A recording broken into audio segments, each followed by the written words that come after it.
Listening to WQEE 99.1 FM, The Key in Noonan, Georgia, home of Braves Country with Mac Magee and the Armchair Quarterbacks, weekdays, 3 p.m. Eastern to 5 p.m. Eastern, right here on The Key and YouTube.com at Braves Country. Braves Country today. We're talking Southern sports.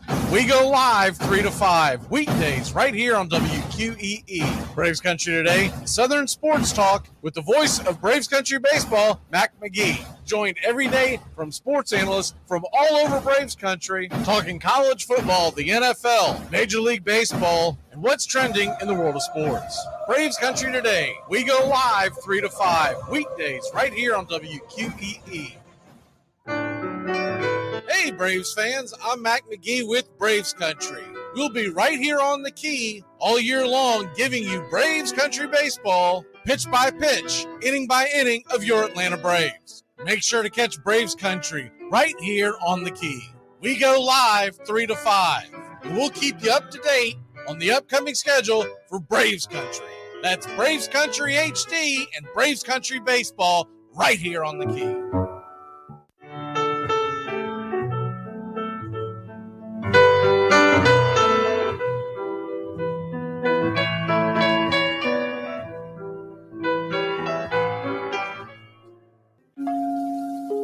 Lineup for yesterday by Ogden Ash.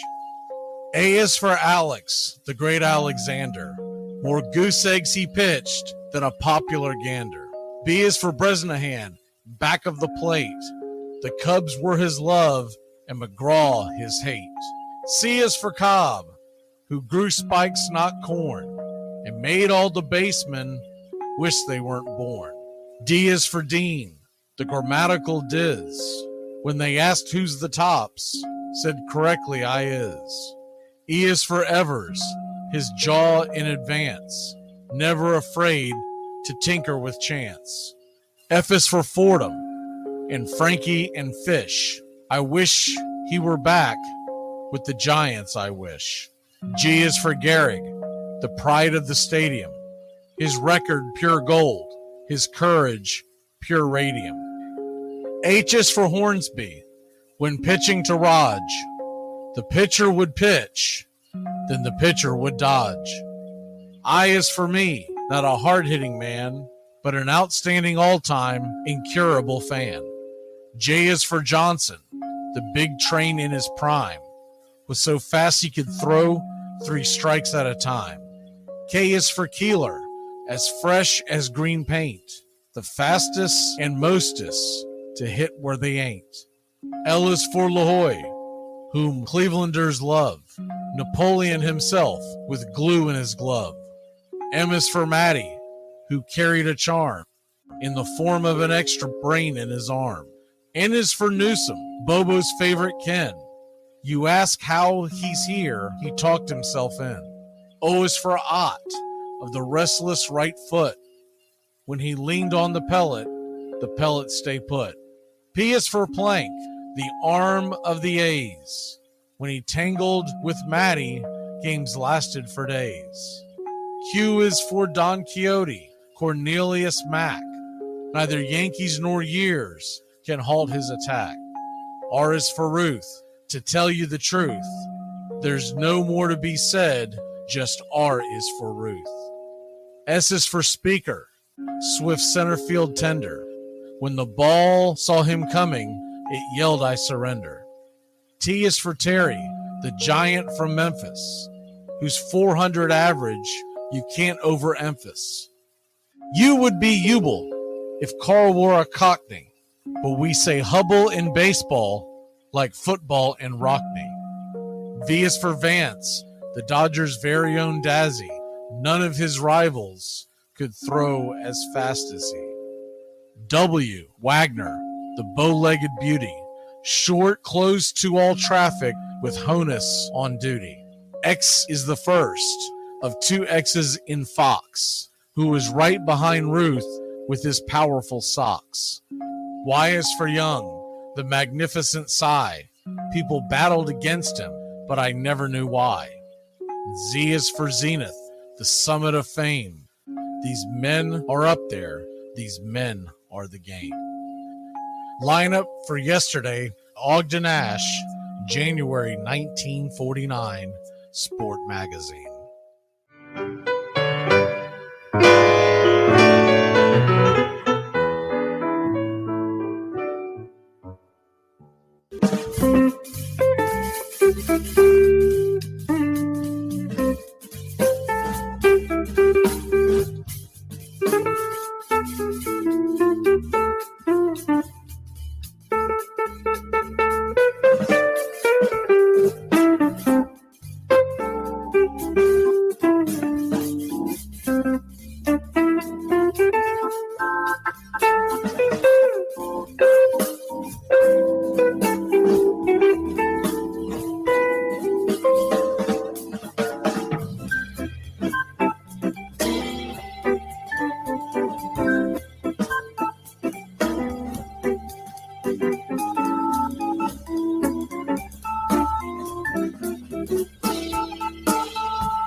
Braves Country. Braves Country HD is bringing you Braves Country Baseball all year long. Hi, I'm Mac Magee. We'll be bringing you play-by-play, pitch-by-pitch, inning-by-inning of your Atlanta Braves. Braves Country comes to you every Tuesday night and Friday night, and 2 bonus games every week. Please like and subscribe to youtube.com/@BravesCountry.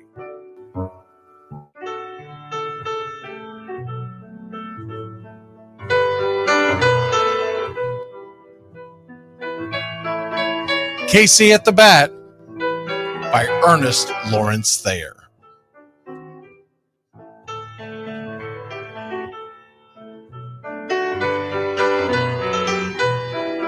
The outlook wasn't brilliant for the Mudville Nine that day. The score stood 4-2, but with 1 inning more to play.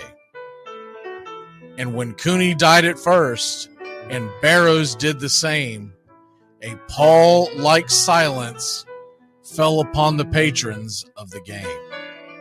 A straggling few got up to go in deep despair. The rest clung to the hope which springs eternal in the human breast. They thought, if only Casey could but get a whack at that, we'd put up even money now with Casey at the bat. But Flynn preceded Casey, as did Jimmy Blake, and the former was a hoodoo, while the latter was a cake. So upon that stricken multitude, grim, melancholy sat, for there seemed but little chance of Casey getting to the bat. But Flynn let drive a single, to the wonderment of all, and Blake, the much despised, tore the cover off the ball. And when the dust had lifted and men saw what had occurred, there was Jimmy safe at second and Flynn a hugging third. Then from 5,000 throats and more rose a lusty yell. It rumbled through the valley, it rattled in the dell. It pounded on the mountain and recoiled upon the flat, for Casey, mighty Casey, was advancing to the bat. There was ease in Casey's manner as he stepped into his place. There was pride in Casey's bearing, and a smile lit Casey's face. And when responding to the cheers, he lightly doffed his hat.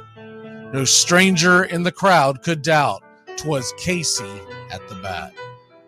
10,000 eyes were on him as he rubbed his hands with dirt. 5,000 tongues applauded when he wiped them on his shirt.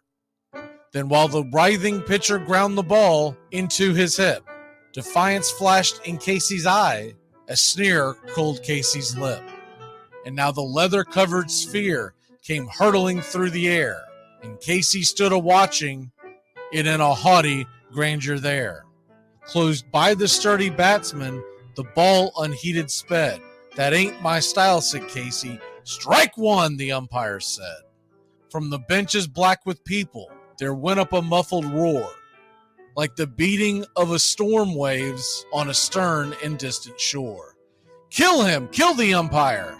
Shouted someone on the stand, and it's likely they'd have killed him had not Casey raised his hand.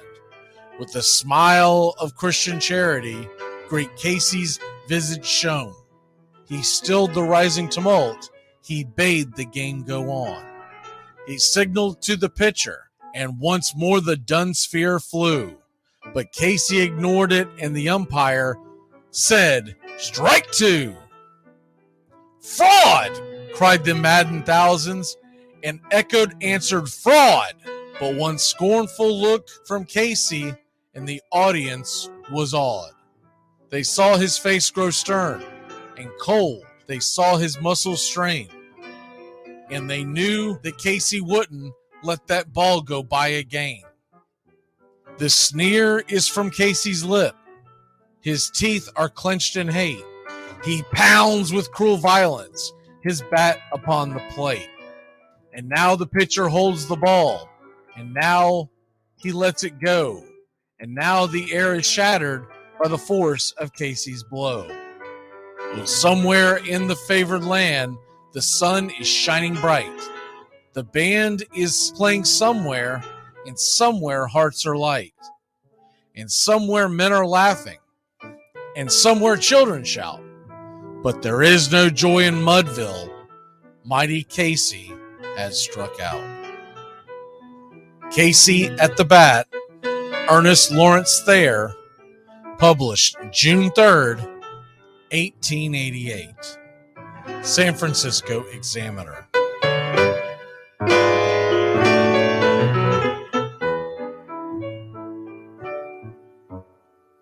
Braves Country today. We're talking Southern sports. We go live 3 to 5 weekdays right here on WQEE. Braves Country today. Southern sports talk with the voice of Braves Country baseball, Mac Magee. Joined every day from sports analysts from all over Braves Country, talking college football, the NFL, Major League Baseball, and what's trending in the world of sports. Braves Country today. We go live 3 to 5 weekdays right here on WQEE. Hey, Braves Country. Braves Country HD is bringing you Braves Country Baseball. Braves Country comes to you every Tuesday night and Friday night, and 2 bonus games every week. Hi, I'm Mac Magee, and we'll be bringing you play-by-play, pitch-by-pitch of your Atlanta Braves. It's free to listen. Please like and subscribe. YouTube.com/@Braves Country. Braves Country Baseball for the fans, by the fans. You're in Braves Country.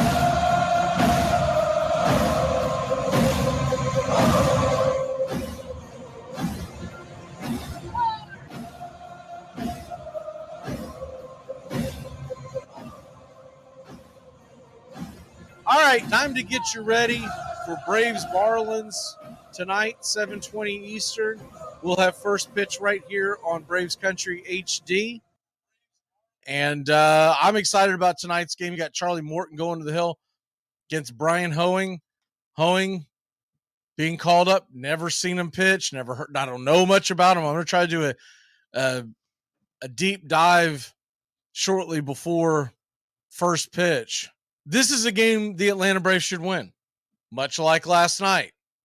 Last night, Spencer Strider was absolutely dealing. The only good thing that came of that base hit given up by Strider in the 8th is that it got Olsen off the hook for the error in the 6th. Because for folks who didn't catch the game, Spencer Strider had a perfect game going. A hot shot to Matt Olsen went off his glove, stopped the perfect game. No hitter was broken up in the 8th with a single. But Spencer Strider, 13 strikeouts. Unbelievable game. 13 strikeouts. He was about it. Now, look, I get it that it was Marlins and they don't have the best offense. I understand that. But it makes you feel pretty good heading towards the weekend when you know he's going to be game 2 starter against the Mets. And Spencer Strider's out there dealing like that. I don't know if he would have ever gotten to that perfect game because I don't really know if I feel like Snicker probably would have with a perfect game or even a no-hitter would have given him a chance to go. But had he done it, look, he ended up being right at the 100 pitch mark when the 8th inning ended, which means if he would have come back out, you're talking about at least 10 to 15 more pitches at least. That's sometimes a situation where a team will then go and punt the guy's next start or push it back several days. So had he thrown the no-hitter, had he thrown the perfect game last night, that would have been great. But I don't know if he would have been available for the Mets series, which realistically, big picture is much more important. And the fact that he had no walks, 13 strikeouts, that's the most mind-boggling number of because Strider typically, when he goes out there and K's 9 or 10 guys, he usually has about 3 passes. He gave none up. 0 last night. And they did have Cooper and Chisholm and Soler all in the lineup. They didn't have Arias. He's been dealing with what they're calling a knee contusion.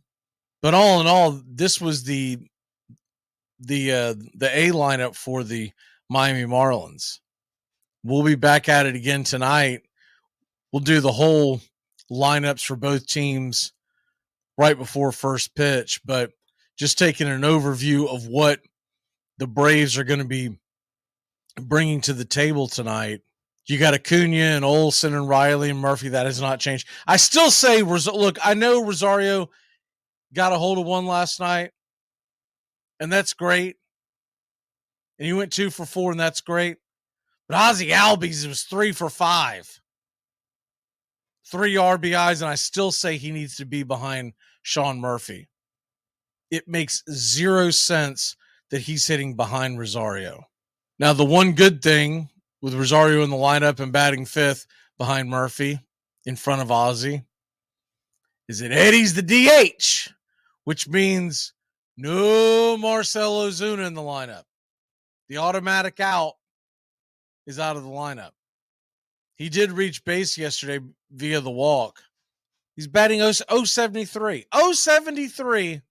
Good news, Colin McHugh has been activated, so he is back from the IL. So that right there to me, with McHugh coming back, and I'm glad he's got a couple of games before we hit the Met series, because I'd like to see him get in at least one time before we head to Gotham, because you want to make sure that he's on top of everything. Oh, and by the way, while we're talking about that, because Strider went 8 innings and only Jimenez got in the game, the bullpen got a break last night.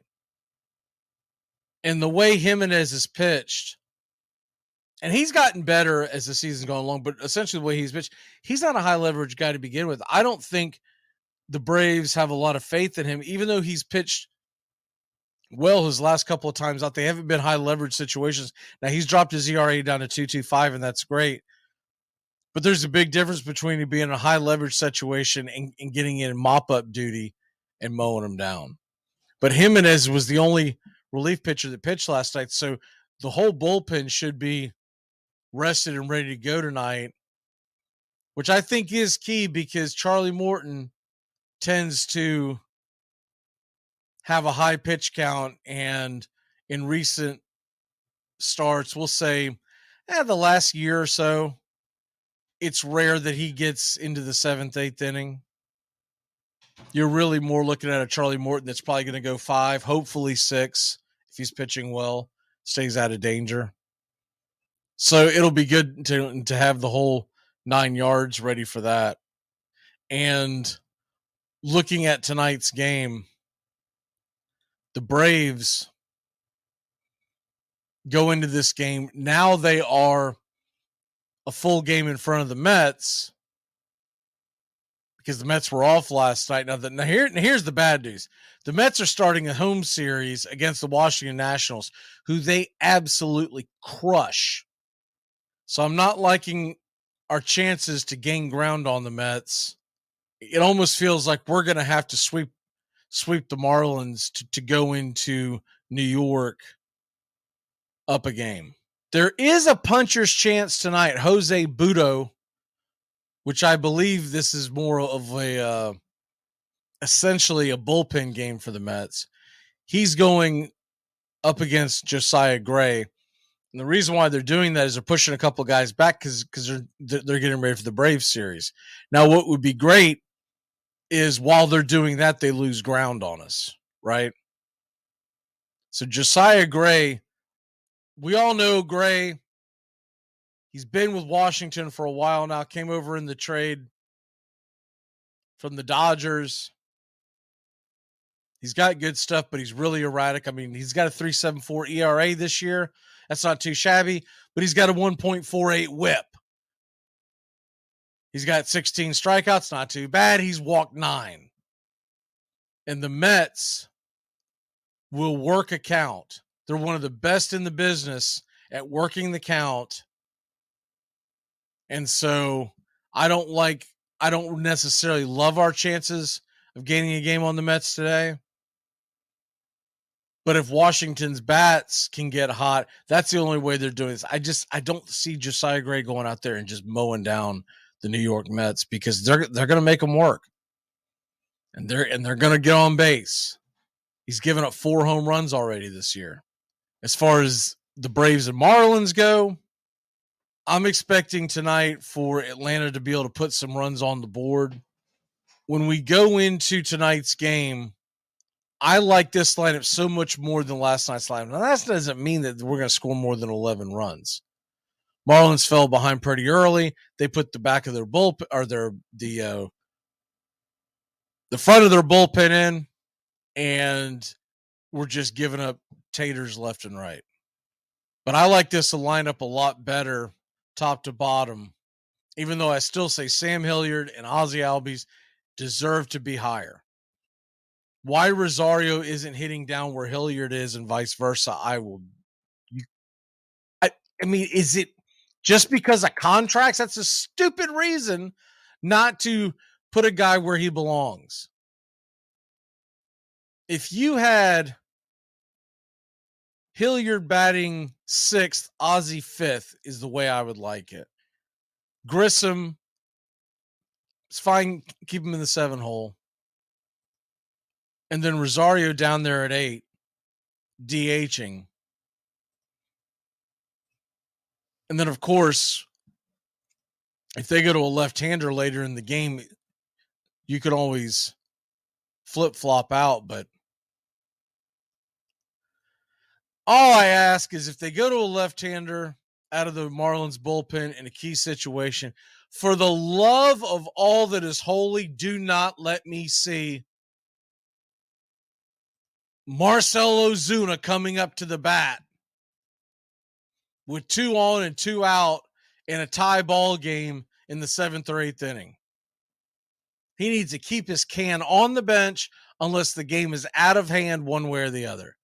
And for that matter, I respect his work ethic. I respect the fact that they talk about how he comes to the park and is constantly working on his game. But Adrianza is not bringing anything to the table either. The only thing that he gives us is a little bit of some speed on the base pass if need be. And he gives us a reliable glove for a day off.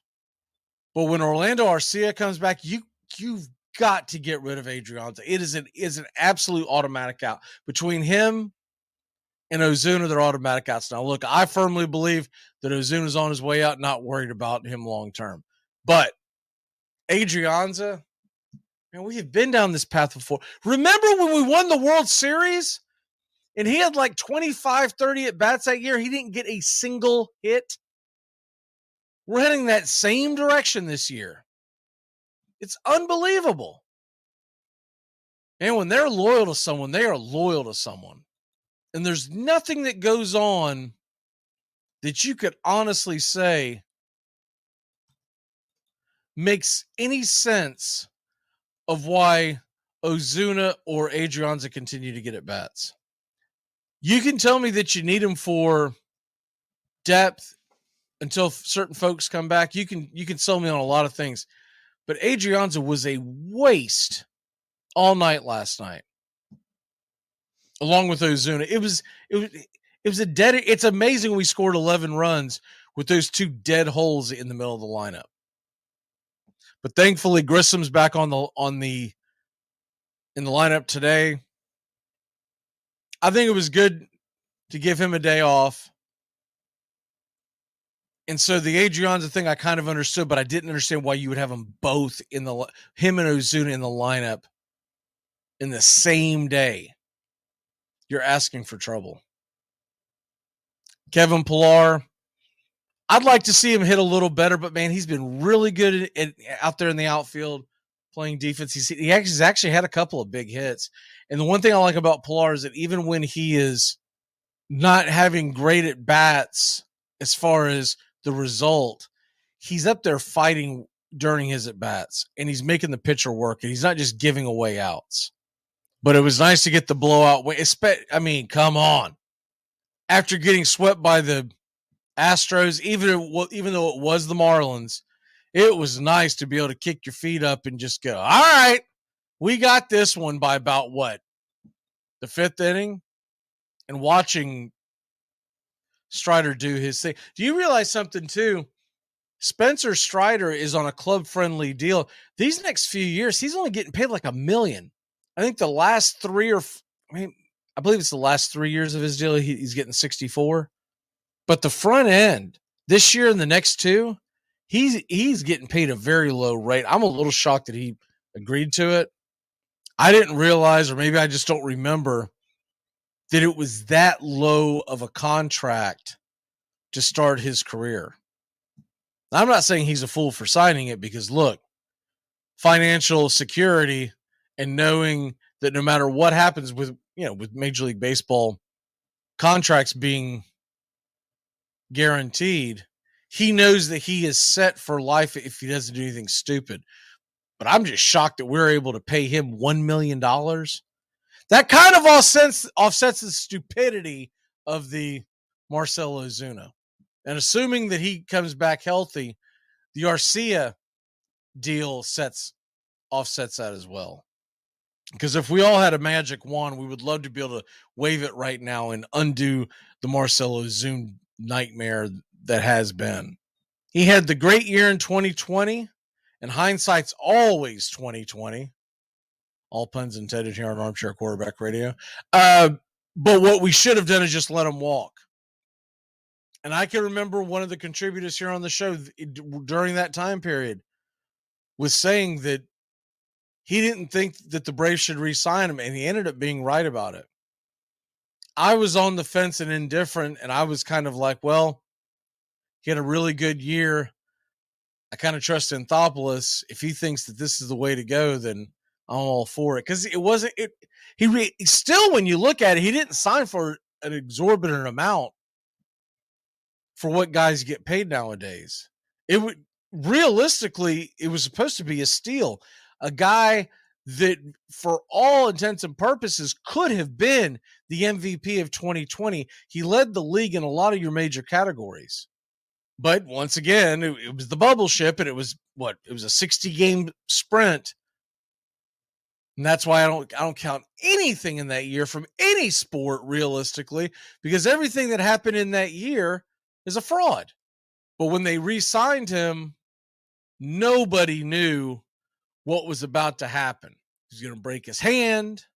Then while his hand was being broken, he was going to have the domestic violence thing. Then when he comes back, finally, after the injury, he just has never been the same. But I don't think it's got anything to do with the injury. I think we caught lightning in a bottle with him in 2020, and we should have just left it at that, looking back on it. But the Braves were wanting to, at the time, ensure that there was going to be a dominant bat behind, well, now it's Olsen, but at the time, Freddie Freeman, when we were first negotiating. And it just did not turn out well. But you got to suck it up, and you basically just got to grind that contract up and eat it and move on. It's time. He has been here for much longer than he should have. I knew he was going to break with the team because Sticker mentioned it early in the spring. But I wonder if Harris hadn't got banged up and d'Arnaud hadn't been going through the concussion thing that he's been going through, would he even still be on the roster right now? I think the answer is no. And it looks like Michael Harris is going to be back by this weekend. They're talking about him just needing 1 or 2 days on a minor league rehab stint. And it looks like there's a very good chance that Travis d'Arnaud, the Mets killer, is going to be back by this weekend. So all signs are pointing north as we're about to head north into New York. And, of course, we get Colin McHugh back. And then, of course, our closer, Iglesias, he's ramping up. He's been doing his bullpen work. And so I think he's probably, I'm going to say 2 weeks away from returning. It would be unrealistic to think that he could get ready in time for the Mets series here, but 2 weeks from returning. And the other quick thing that I want to hit before we hit the break, I was looking at the schedule, and because I was looking at the upcoming schedules of the Braves and Mets, because they're the two teams you got to worry about right now. You know, you kind of have your in the rear view mirror, keeping an eye on the Phillies, a little bit on the Marlins, but let's be honest, it's the Mets. I kept seeing, I'm like, my God, every time I turn around, they're playing a team like the Nationals. They just played the Giants. When do they play anybody? Because we're supposed to play everybody, right? They've got a pretty easy stretch in the very near future outside of the series against us. It gets a little tough for them in June, but the big thing that I saw, and I think this is huge, the New York Mets are going to finish with the Philadelphia Phillies 7 times in the last 10 games of the season. While they're doing that, we're going to finish with the Washington Nationals sprinkled in with the Cubs sandwiched in. And if the Cubs are out of the playoff hunt, they're not going to be playing any for anything. I believe the Mets, I believe it's Phillies, Marlins, Phillies is how it is with the Mets. Yeah, it was Phillies, Marlins, Phillies. The Braves are Nationals, Cubs, Nationals. Which means if we're tied going in to the last 10 to 14 games of the season, advantage Atlanta Braves. Because other than the Cubs who've been feisty this year, I'll take that all day long. Even though the Mets have kind of owned Philly, I'll take that all day long. Philly having a chance to knock out the Mets. They'll take it. All right, let's take a real quick break. When we come back, Game 2, Braves, Marlins. We got the lineups coming up. We got the national anthem coming up. Hopefully you got a cold one coming up and a good place to sit and enjoy game number 2. Charlie Morton on the mound, baby. Uncle Charlie Day, Braves Country Baseball. Let's go.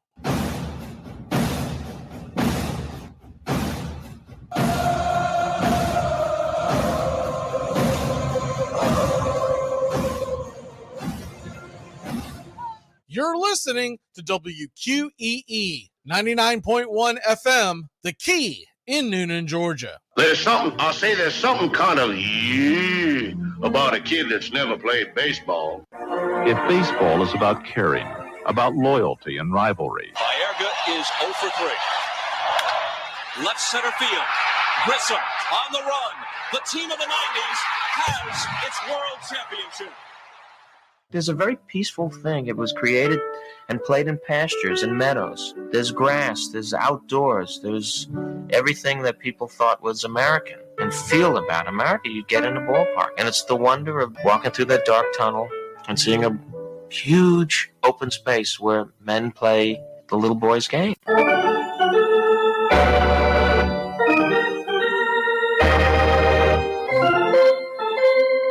I believe in the Church of Baseball. I've tried all the major religions and most of the minor ones. I know things. For instance, there are 108 beads in a Catholic rosary and there are 108 stitches in a baseball. I prefer metaphysics to theology. You see, there's no guilt in baseball, and it's never boring. It's a long season and you gotta trust it. I've tried them all, I really have. And the only church that truly feeds the soul day in, day out is the Church of Baseball. Touch a ball, Joe. You'll never hit a bigger home run in your life. A room in right center. If he hits one there, we can dance in the streets. The 2-1. Swung line drive left field. 1 run is in. Here comes Braves. Here's the throw to the plate. He is safe. Braves win. Braves win. Braves win. Braves win. You're in Braves country.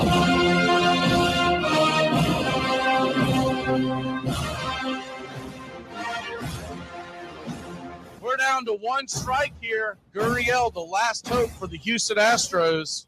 Here's the 0-2 pitch. Swung on, bounced over to Dansby. Dansby fires it over to first. And here comes the dog pile. Fire the cannons in the battery. Do the chop all throughout Braves country. Pop that top. Your Atlanta Braves have won it all. Oh, say can you see by the dawn's early light what so proudly we hailed at the twilight's last gleaming, whose white stripes and bright stars through the perilous fight o'er the ramparts as we once were so gallantly streaming, and the rocket's red glare, the bombs bursting in air, gave proof through the night that our flag was still there. Oh, say does that star-spangled banner yet wave o'er the land of the free and the home of the brave? Play ball! Hey, howdy, hi, and how the hell are you? Pull up an armchair, girls and boys, and join us for Braves Country Baseball. We are live, and the scene is Truist Park in Atlanta, Georgia, where we're set to bring you pitch by pitch, play by play of your Atlanta Braves. Hi, I'm Mac Magee. Here are your starting lineups for today's action.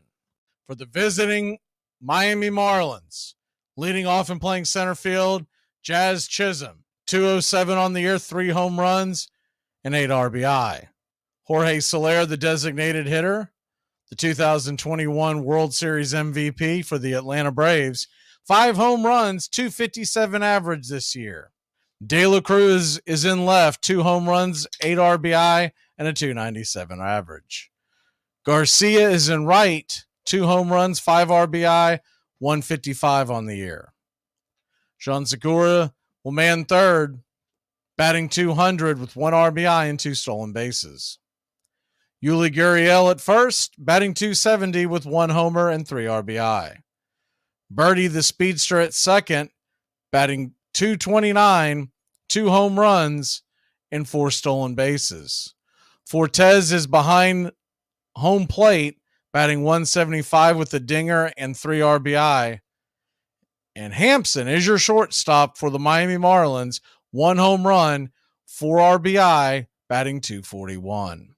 On the mound for the Marlins, appears to be a bullpen game with Brian Hoeing. He will open today's game with the career ERA over 12. And here's your starting lineup for your Atlanta Braves. Ronald Acuna Jr. leading off and playing right field, batting .358, 3 home runs, 11 RBI. Matt Olson, .267, 6 bombs, 20 RBI, batting second, playing first. Batting third and playing third, Austin Riley, .271 on the year with 5 home runs and 14 RBI.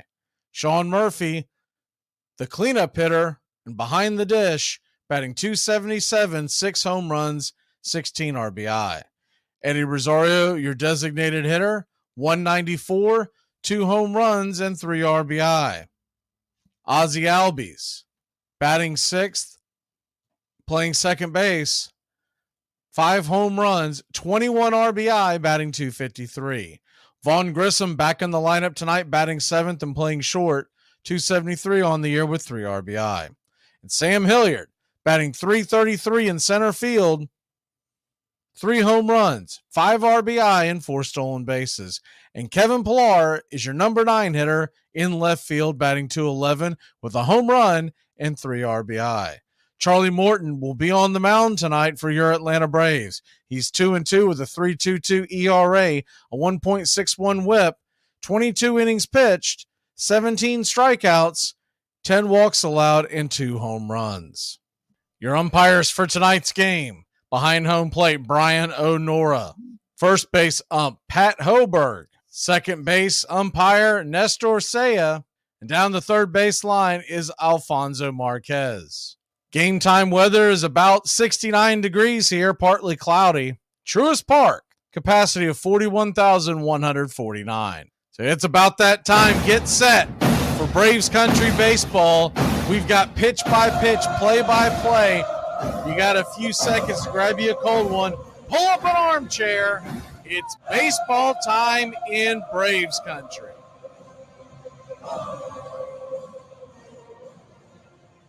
Time to go after that Game 2 victory. you're just joining us, we went over it last night, but man, Spencer Strider was just unbelievable last night. Braves are taking the mound, and Charlie Morton's finished up his last warm-up tosses. Atlanta Braves will be wearing the home whites with the red lettering, red numerals.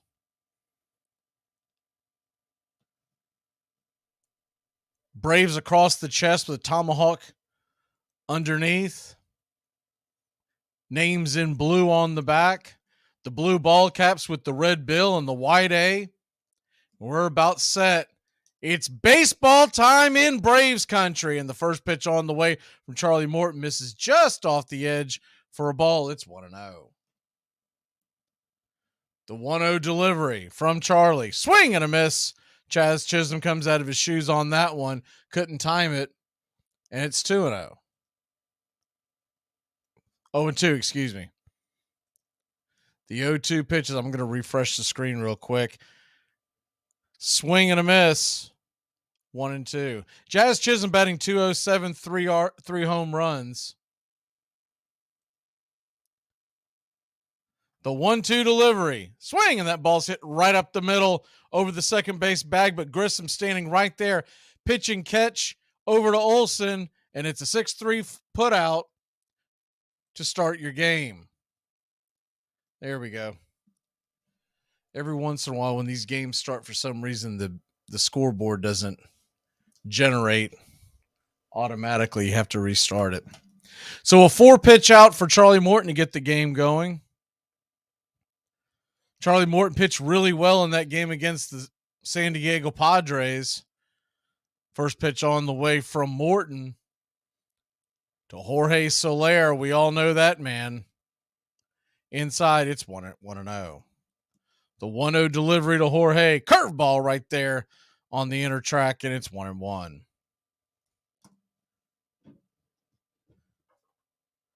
1-1 pitch from Charlie. Inside. Now they're going to call that an inside strike. A very questionable strike. And Soler's letting home plate umpire there have it. The 1-2 pitch on the way. And curveball misses out wide. It's 2-2. Took a peek at home plate umpire Brian O'Nora and his as the 2-2 pitch is swung on and hit high, but not very deep into left field. Underneath it is Pilar. He'll make the catch, and there's one away. Took a peek at Brian O'Nora's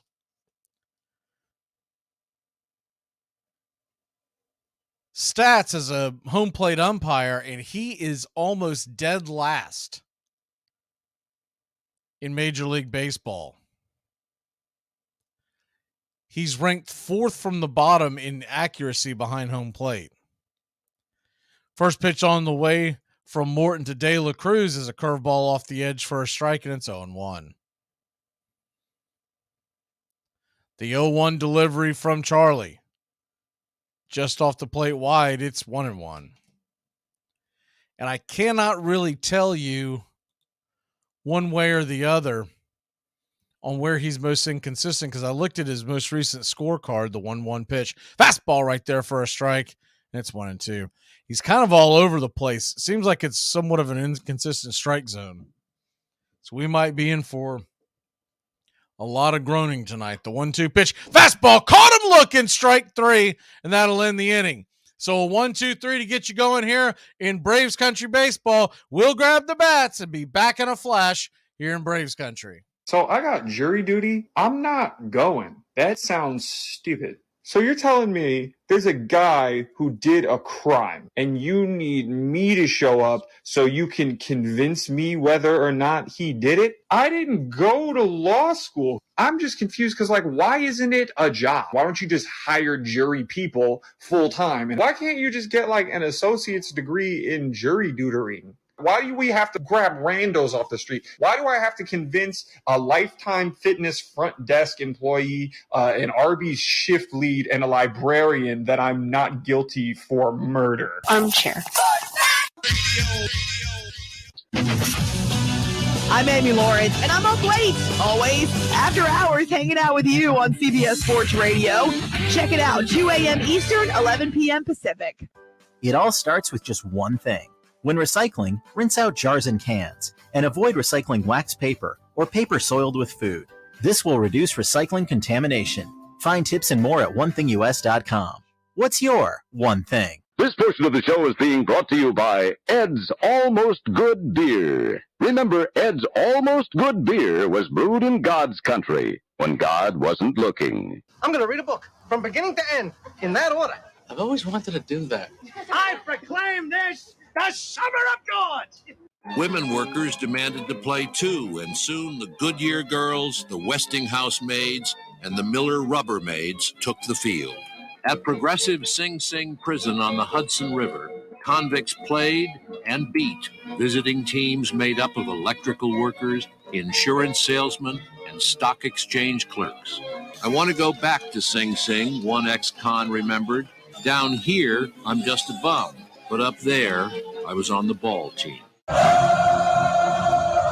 Welcome back to Braves Country Baseball. First pitch on the way to Ronald Acuna Jr., and he scorches that one high and deep into right field. It is off the wall, coming around first, and a head first dive into second. A leadoff double for Ronald Acuna Jr. Hoeing put it out there on the outside part of the plate, and Acuna just planted his foot, stepped into it, and gave it a charge into the wall. 9th double of the season for Ronnie. So the Braves got something cooking early here. Bottom of the first. Matt Olson comes to the plate. First pitch on the way to Matt is swung on and hammered down the line, foul 95 miles an hour on the outer edge, and it's 0-1. Expecting this to be a bullpen game for the Marlins. It'd be great to jump on them early. You never know how those bullpen games can work. Sometimes they're a disaster. Sometimes they're very, very successful for the other team. The 0-1 pitch swung on and hit high and deep into right field, shallow, making the catch and quickly getting it back into the infield is Garcia, and there's one away. Acuna tagged at second, but no way to advance on that. Very shallow pop fly to right. 8 games last season, a 12.08 ERA. Typically about 1 inning per appearance for Hoeing. Righty-righty matchup. The first pitch on the way is fastball right down the middle, and Acuna is on his horse, and he is safe at third. Stolen base by Ronald Acuna Jr. Got a really good jump. Pretty good throw by the catcher Fortes. But Acuna beat it by just about a half second. Him and Segura giving each other the business down there at third. So 0-1 count to Riley. And the infield drawing in. Here's the pitch swung on. That ball is roasted through the infield. A drawn in infield equals a single and an RBI. It's 1-0 for your Atlanta Braves. Hoeing threw a fastball right down Main Street, and Riley did not miss. I'd say most likely if the infield defense is back, it's a hard line out. Acuna doing the gritty as he comes across home plate. The first pitch on the way to Sean Murphy misses down and away. It's 1-0. Sean Murphy now batting .277. He has been on a torrid pace the last couple of weeks. 6 home runs, 16 RBI, a 1088 OPS. The 1-0 pitch swung on and hit high, but not deep enough into left field. Underneath it is De La Cruz. He'll make the catch, and the left fielder will chuck it back into the infield. There's 2 away. Braves 1, Marlins 0.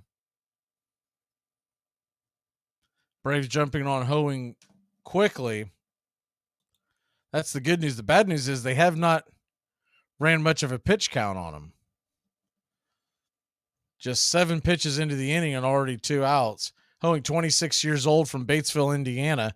First pitch on the way to Rosario is a wide strike. And I mean a wide strike, almost in the other team's batter's box. It's 0-1. The 0-1 pitch. Swing and a miss in the dirt. Good block by Fortes, and it's 0-2. Jerome Hoeing from Batesville, Indiana, drafted by the Marlins in the 2019 draft out of Louisville. Big right-hander, 6'6", 210 pounds. The 0-2 pitch from Hoeing. Swing and a miss, strike 3, and that'll end the inning. But not before your Atlanta Braves put one on the board. It's 1-0. We head to the top of the second. Here he comes again. Hey, my nephew you've been talking about, he's 3 for 3 Is that right? That's right. You know what that sounds like? What? ThingsThatDidn'tHappen.com. Really? Yep. You know, baseball's not for everyone, man. You know, sign him up for karate or something. All I see is swinging at air. This portion of the show is being brought to you by our mystery sponsor, a product that is so good that they're paying us to keep anyone from associating it with this program. You'll do anything to stay healthy. So isn't it time to think about your water? Aquasana water filters remove contaminants other filters don't, like lead, bacteria, viruses, and pesticides. Up to 99% of 88 contaminants, while leaving vital minerals you need like potassium, calcium, and magnesium. Visit waterfilter.com now. That's waterfilter.com for pure, delicious water and the ultimate peace of mind. Aquasana. Better water, better you. It's the perfect time to start planning for your healthy, pest-free lawn with True Green, America's #1 lawn care company. True Green's science-based approach and local expertise will help give your lawn the year-round care it needs to be thick and weed-free. Go to truegreen.com/radio. Just call 866-946-5956 or go to truegreen.com/radio today and get a lawn to be proud of. George Stallings was the manager of the Miracle Braves of 1914, who went from last place on July 4th to winning the pennant and eventually the World Series against the highly favored Athletics. But when he was dying, so the story goes, one of the would-be, soon-to-be mourners said, "George, what's killing you?" Stallings replied, "Bases on balls." You're listening to Braves Country Baseball on Braves Country HD. Please like and subscribe today, youtube.com/@BravesCountry.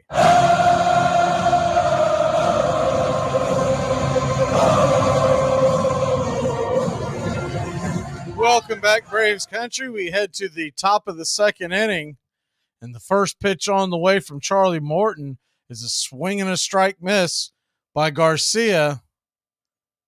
0-1. Righty-righty matchup here. Garcia, the right fielder. The 0-1 pitch called for a strike on the outer edge. It's 0-2. Avisail Garcia, 31 home runs. 31 years old, 2 home runs on the year. The 0-2 pitch, swing and a miss, strike 3. And it's out number 1 in the top of the second. That would be some heck of a news, right? 31 home runs this early into the season.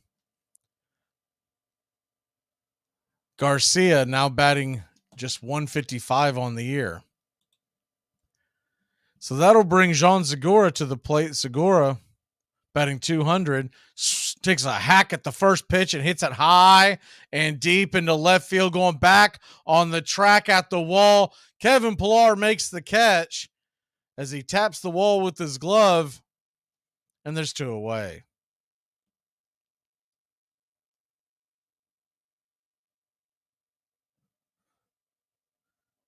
So 2 outs. Yuri Gurriel comes to the plate. Gurriel batting 270 on the year, 1 home run, 3 RBI. The ex-Houston Astro. Righty-righty matchup. The first pitch on the way is a fastball right there at the knees on the inner cut. It's 0-1.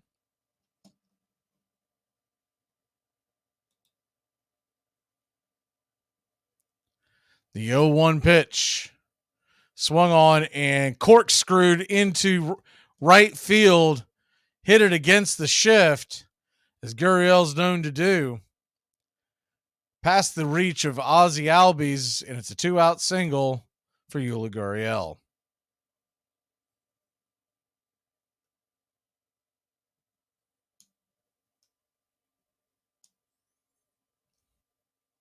Raymond, I see your question. I don't know the answer to that, but I do know he's now batting over 500 when leading off an inning. First pitch on the way to Birdie, batting 229, is way outside the zone. It's 1-0. I believe that makes him now 17 of 33 when leading off an inning. The 1-0 pitch, inside strike, and it's 1-1. Fastball to start the at bat. Birdie, 2 home runs. His real game is the stolen base game. Led the National League last year in steals. The 1-1 pitch, 95-mile-an-hour fastball out wide. It's 2-1.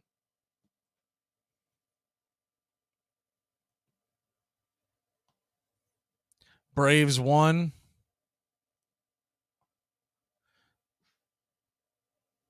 Marlins nothing. The 2-1 pitch on the way, and runner takes off. Here's a throw down to second, and Murphy just misses throwing out, getting the runner. Gurriel was kind of dancing over there and then took a heck of a long jump. I don't think Charlie Morton was paying any attention to him. Murphy had no chance of really getting him. The 3-1 pitch. Swing and a miss, 95-mile-an-hour fastball on the outer edge, and it's 3-2. Braves 1, Marlins nothing. Runner on second, 2 away. The 3-2 pitch, fastball misses high and out of the zone, and it's a 2-out walk to put runners on first and second, 2 away. So Birdie will head down to first. Gurriel standing on second. That'll bring Nick Fortes to the plate. Fortes batting 175, a home run, 3 RBI, 464 OPS. First pitch on the way is a curveball on the outer edge for a strike, and it's 0-1.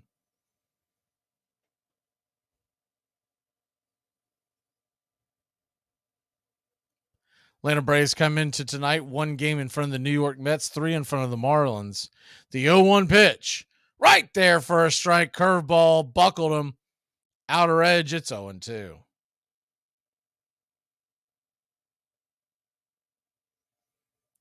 Braves Country Baseball reaching y'all worldwide. Always good to see where everybody is from here in the chat. The 0-2 pitch, curveball off the edge, just missed.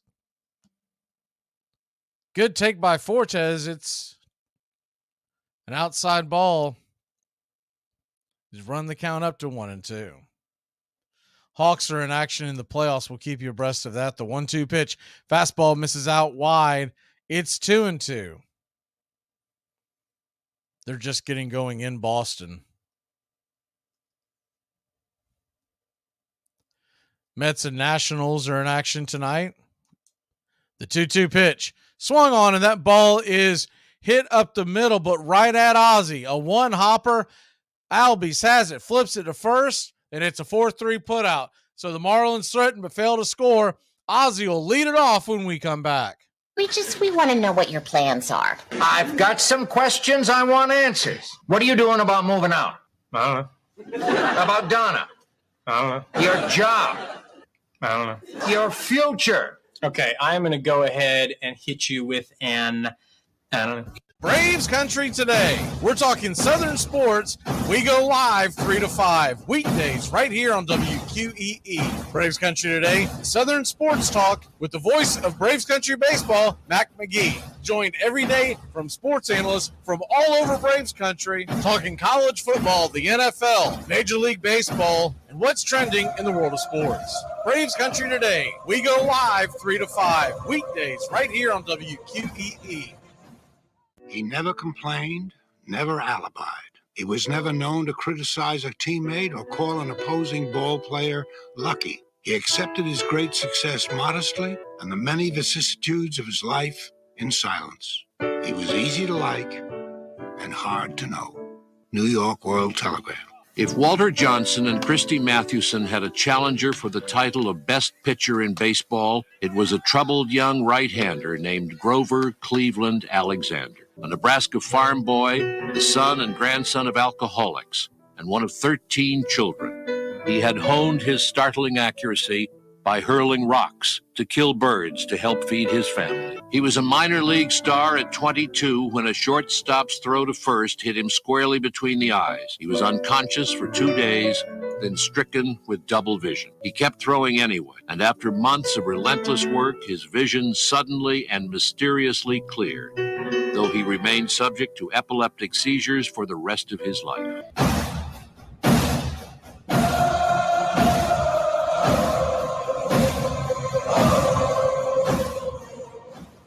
Welcome back to Braves Country Baseball. Ozzie Albies will lead it off from the left side of the plate, and the first pitch to Ozzie is swung on and hammered down the line, but plenty foul. It's 0-1. Ozzie comes into the game batting .253, 751 OPS. Open stance from the left side, righty-lefty matchup. The 0-1 pitch misses outside wide, 95 miles an hour. It's 1-1. Pittsburgh leads the Dodgers 4-2 in the fourth. The 1-1 pitch. Swing! And that ball's hit hard down the line. Plenty foul. It's 1-2. Colorado all over Cleveland 5-0 in the sixth. Texas leads Cincinnati 3-0 in the fifth. The 1-2 delivery. Swing! And that ball's hit high but not very deep into left field. That'll be playable. An easy out to start the bottom of the second, and there's one away. Washington Nationals have an early 1-0 lead. That game is in the third inning in New York against the Mets. White Sox and Blue Jays are scoreless. Vaughn Grissom comes to the plate batting .273 with a .617 OPS. The first pitch to Vaughn is a fastball on the outer edge. Just misses for a ball. It's 1-0.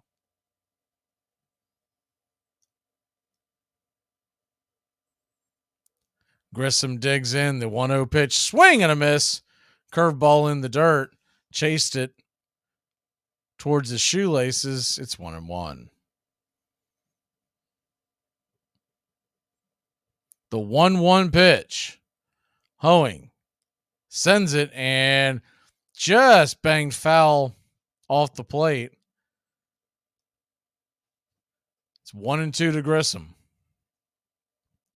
Grissom had the night off last night. In case you missed the news earlier, Colin McHugh is back. He has been activated from the IL. Danny Young sent back to the minors. The 1-2 pitch swung on and hit high, but not very deep, playable into right field corner. Making the catch on the run is Garcia for out number 2. Hawks lead the Celtics 16-15 midway through the first.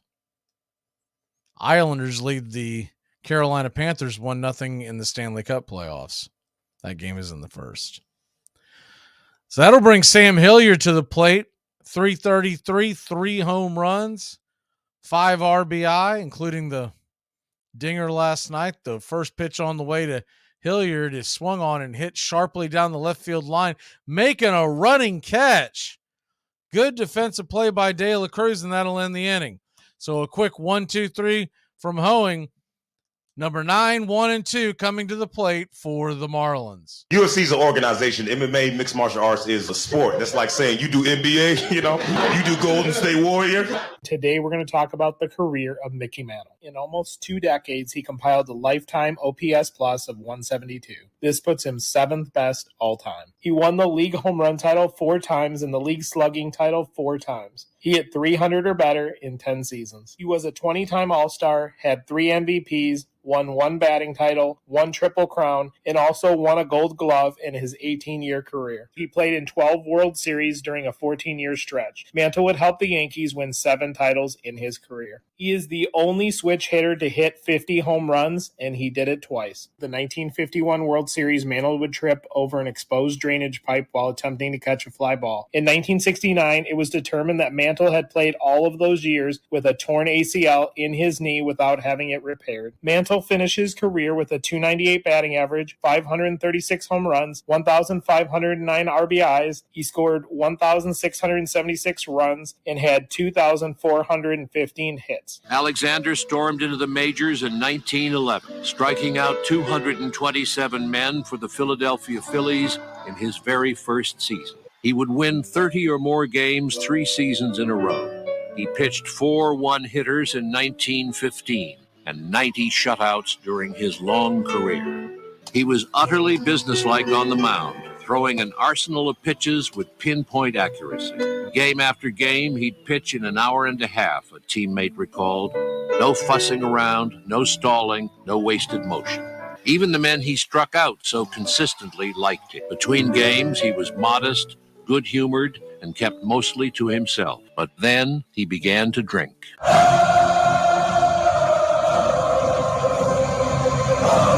Welcome back to Braves Country Baseball. First pitch on the way from Morton to Hampson. The number 9 hitter takes a swing and sends it to Ozzie Albies on the ground. Ozzie scoops it, flips it to first, and it's a quick 1 out here in the top of the third.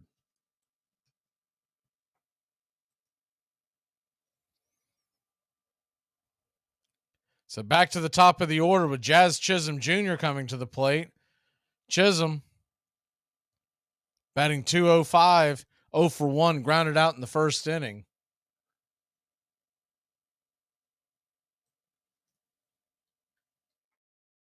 Placement for the ball, and we're ready to go. The first pitch on the way from Charlie is a curveball towards the shoes of Jazz, swing and a miss, and it's 0-1.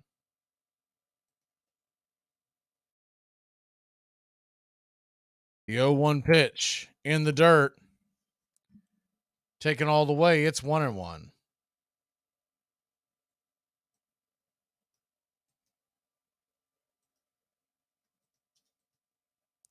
The 1-1 pitch, curveball, just misses wide of the plate. On the opposite side, it's 2-1.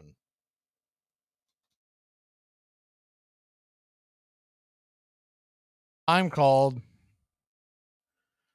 by Jazz Chisholm, so we'll take a second here. Take a quick look at the scoreboard. As the 2-1 delivery from Charlie swung on and hit high and deep into center field, going back on the track over the wall. And it's a tie ball game. Chisholm makes it 1-1, his 4th home run of the season.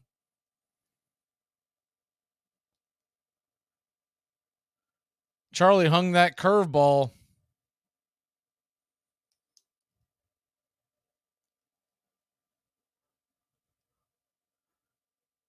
Curveball just got up way too high, way too much of the plate, and it was basically batting practice. Pittsburgh now leads Los Angeles 7-2. Noah Syndergaard was on the mound tonight for the Dodgers.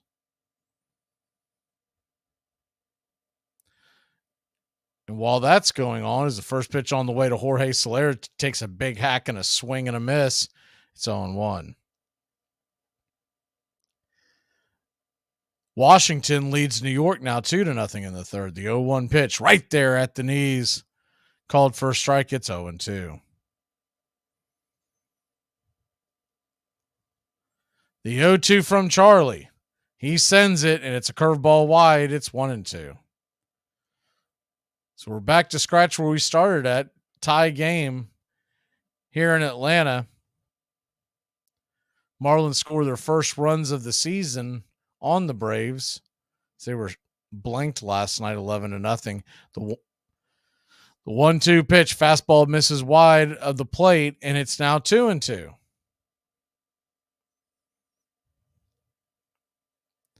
2-2 delivery from Charlie. Swing, and just got a piece of it. Soler keeps it alive. We'll do it again at 2-2. Soler with a 901 OPS.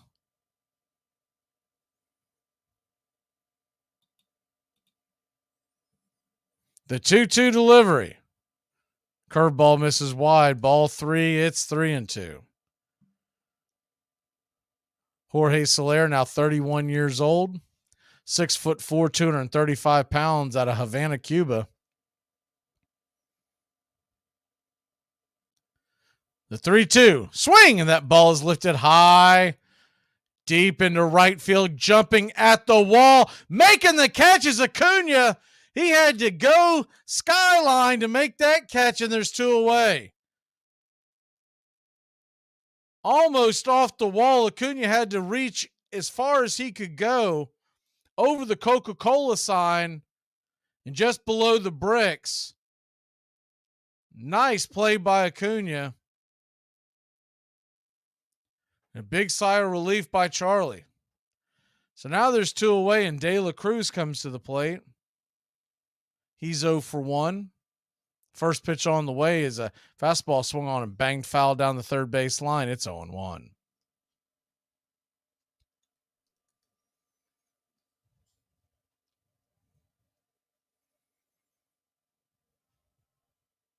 The 0-1 delivery from Charlie. Curveball misses wide. It's 1-1.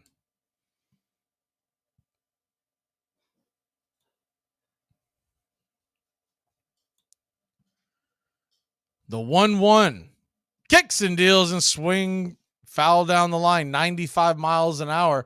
Couldn't catch up.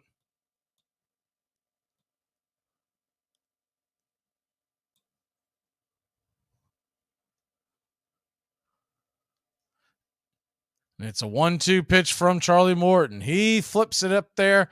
Fastball high and out of the zone. It's 2-2.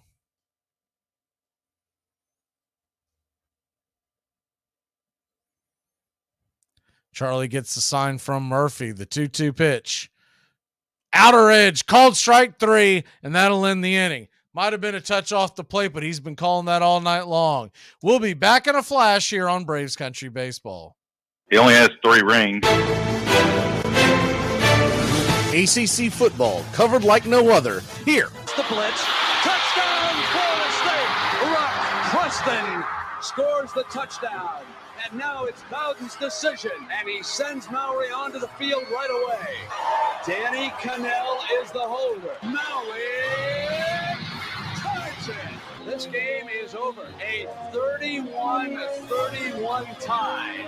A 31-31 tie. A deep throw by Lawrence. A lot of contact. Justin Ross broke free from it. He's down in the end zone. Touchdown, Clemson. If you're a fan of the ACC, pull up an armchair. You're home. You'll do anything to stay healthy. So isn't it time to think about your water? Aquasana water filters remove contaminants other filters don't, like lead, bacteria, viruses, and pesticides. Up to 99% of 88 contaminants, while leaving vital minerals you need like potassium, calcium, and magnesium. Visit waterfilter.com now for pure, delicious water and the ultimate peace of mind. Aquasana. Better water, better you. Despite growing professionalism, the Pure game survived in thousands of small towns all across the country.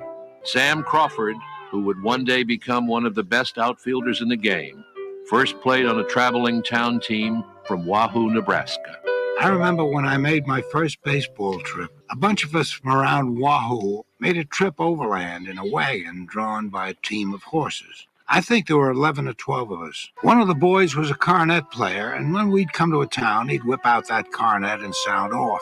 People would all come out to see what was going on, and we'd announce that we were the Wahoo team and were ready for the ball game. Please like and subscribe today. YouTube.com/@BravesCountry. Welcome back to Braves Country Baseball. First pitch on the way to Kevin Pillar is outside for a ball. It's 1-0. The 1-0 from Hoeing, who's back out there for his third inning of work. Swing, and that ball's banged foul towards the third base side. Evens up the count at 1-1.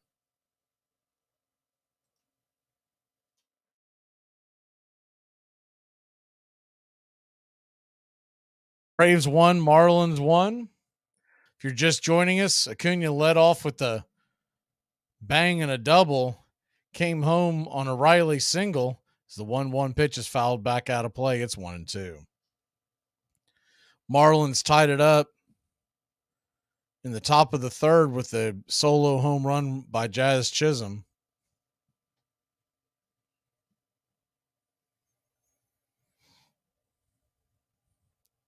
The 1-2 delivery. Swing, and that ball's hit high into center field. Going back, making the catch is Chisholm.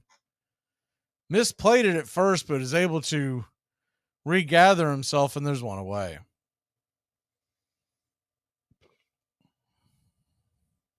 That'll bring Ronald Acuna Jr. to the plate. Acuna 1 for 1, batting .411 his last 14 games. First pitch to Ronnie is down below the knees for a strike. Low strike, and it's 0-1. Hoeing starting him off with the slider. The 0-1 pitch. Fastball misses high and out of the zone. It's 1-1. Standing on deck, Matt Olson. If the Braves can keep it going, Austin Riley is in the hole. The 1-1 inside almost gets Acuna, bends out of the way, and it's 2-1. Don't think that was intentional. It was the sinker, so it came in around 84 miles an hour. We know there's a long history between the Marlins and Acuna. The 2-1 pitch, fastball hits the outer cut of the zone. It's 2-2.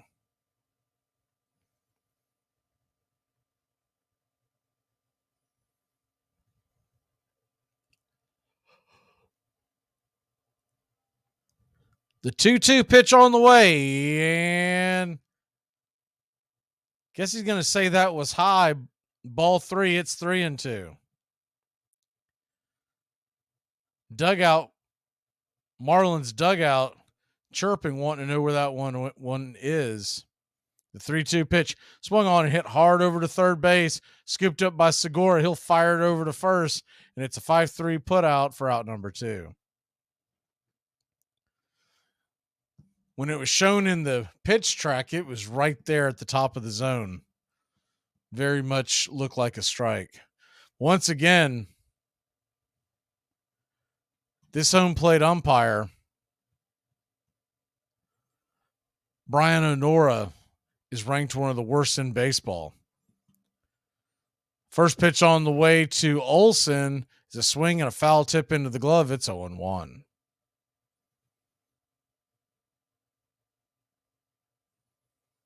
Oh, 1 to Olson. Fastball misses high and out of the zone, 95 miles an hour, about eye high. And on the outer edge, it's 1-1. Olson flew out his first time up. The 1-1. Fastball misses outside wide. It's 2-1. If you missed the news earlier, Brian Reynolds and the Pittsburgh Pirates agreed to an 8-year, $107 million deal.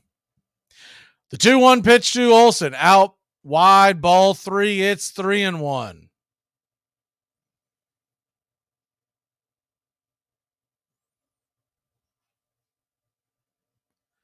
Braves 1, Marlins 1, 2 outs. A 3-1 pitch to Olson. Swing, and fouls it out of the glove of Fortes. And it's a full count to Matt Olson. Red Sox all over the Orioles 7-0. That game is in the 5th inning.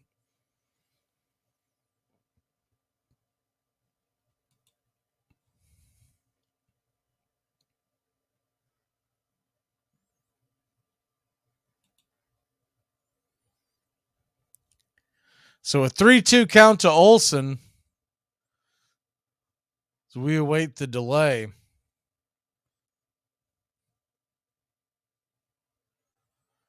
There's a new ball asked for. So here's the 3-2 pitch. And down below the knees, ball 4.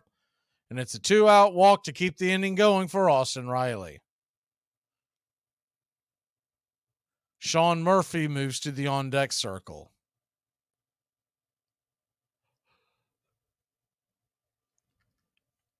Austin Riley 1 for 1 with an RBI.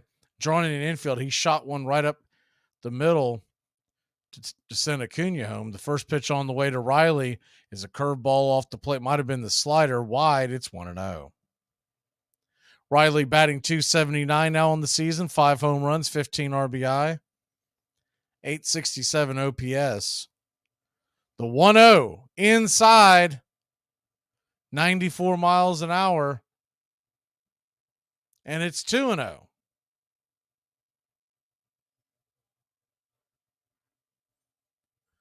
Hoeing looks back the runner. The 2-0 pitch. Kicks and deals and swing, and that ball's hammered down the right field line, but foul. 95-mile-an-hour fastball that was just shot-putted down the right field line. 2-1. So a 2-1 count to Riley. Runner on first, 2 away. Here's the windup in the pitch, and that ball is swung on. He hit hard into center field, but right at Chisholm. He'll make the catch, and that'll end the inning. Braves put one on, but fail to score. We'll be back in a flash here on Braves Country. That reminds me, I had a dream about your sister yesterday. My sister? Yeah. What do you mean dream? What kind of dream? A sex dream. Oh, that's my sister we're talking about. You're having sex with my sister in reality. But that's my wife. I got a contract with the priest. You're having premarital sex dreams. Here are some baseball facts you might not have known. Future Hall of Famer Albert Pujols pitched in a game for the first time in his career. His pitching debut came in his 2,988th career game, which breaks the old record by over 500 games. Adam Wainwright and Yadier Molina, together they broke the record for most wins by a battery in MLB history with 203 wins together. Braves Country today. We're talking Southern sports. We go live 3 to 5 weekdays right here on WQEE. Braves Country today. Southern sports talk with the voice of Braves Country baseball, Mac Magee. Joined every day from sports analysts from all over Braves Country, talking college football, the NFL, Major League Baseball, and what's trending in the world of sports. Braves Country today. We go live 3 to 5 weekdays right here on WQEE. The greatest competitions, I think, in sports is the pitcher and the hitter. Now, I'm going to hit this ball. See, right now, I'm going to be better than you. And this pitcher's saying the same thing. I'm going to be better than you at this particular moment. This is in a pressure situation. So, and you are competing. And it's nobody can help you. Nobody can block for you in this. You got to do it on your own. You're listening to Braves Country Baseball on Braves Country HD. Please like and subscribe today. YouTube.com/@BravesCountry. Welcome back to Braves Country Baseball. First pitch on the way from Morton is down below the knees to Garcia, and it's 1-0.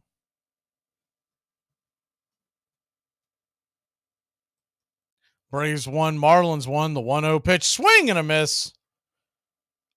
1-1. Curveball on the outer edge.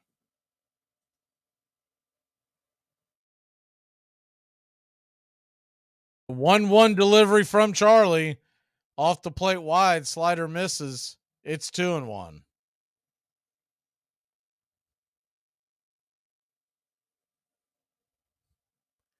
2-1 from Morton. He lets it go, and the curveball right there at the knees on the inner cut, even up the count at 2-2. Hawks lead the Celtics 30-27 in the second quarter. The 2-2 pitch off the plate wide. It's 3-2. So a full count to Garcia. Morton lets it go and swing and just bangs it off the plate foul. Stay alive. It's 3-2.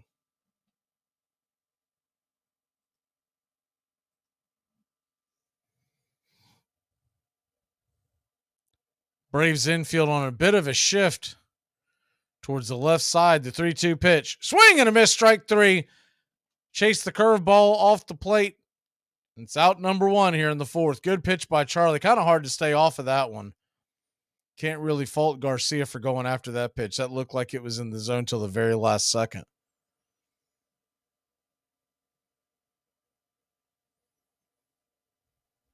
So that'll bring Segura to the plate. Segura, the ex-Philly, takes the first pitch on the outer cut for a strike. It's 0-1.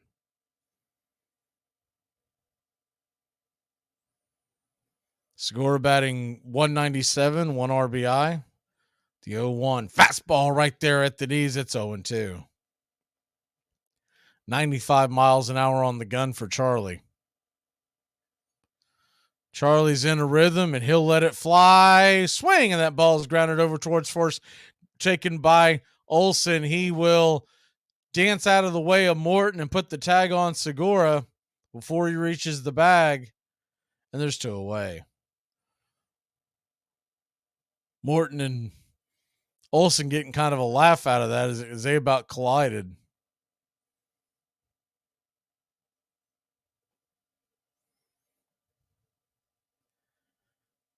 Michael Harris should be on his way back soon. The hope is that he will be back in time for the Mets series on Friday. And Travis d'Arnaud is on his way back. They haven't mentioned whether or not he will take a minor league stint like Harris, but he's in full activities now. Caught a bullpen session yesterday afternoon. So we might be pretty close to fully healthy by the time we get to New York on Friday. In case you missed that message, and I will put it in the chat, the first pitch on the way from Morton is a fastball at the knees, called for a strike to Gurriel. It's 0-1. The entire New York Mets series, as the 0-1 pitch on the way, right there for a strike. Good cutter by Charlie. Froze Gurriel. It's 0-2.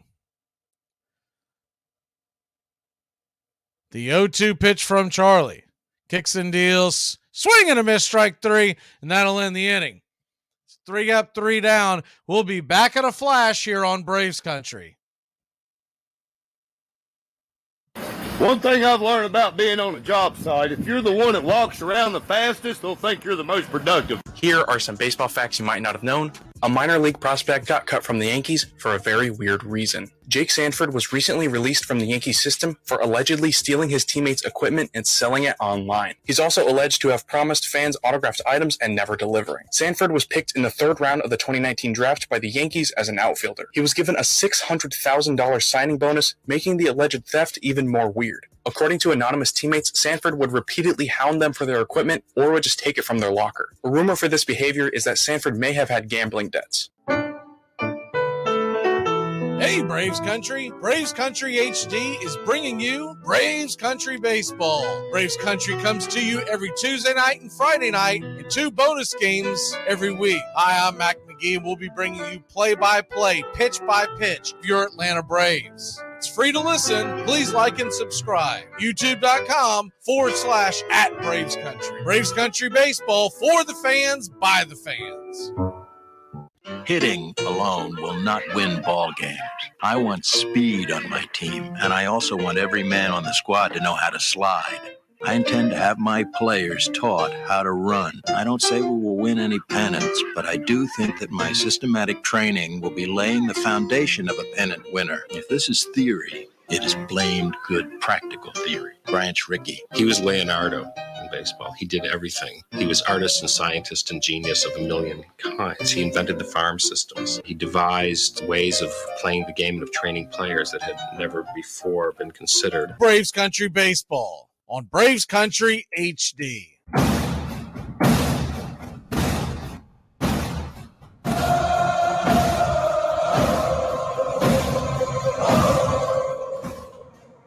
Welcome back to Braves Country Baseball. The first pitch on the way to Sean Murphy swung on and banged off the plate foul. It's 0-1.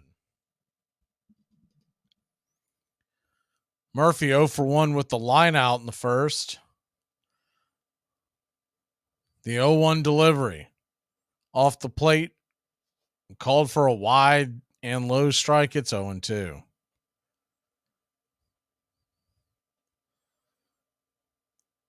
Home plate umpire set a wide strike zone tonight.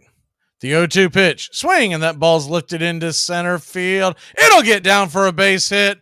Just kind of served it over the head of Birdie in front of the feet of Chisholm. And it's a leadoff single to get us going here in the fourth. Murphy had to bend his knees and go after that one, just kind of flipped the bat head out. Had just enough to get it into center field. So 1 on, nobody out, and here comes Rosario. The first pitch to Rosario is down below the knees. Tried to get him to swing at the changeup. It's 1-0.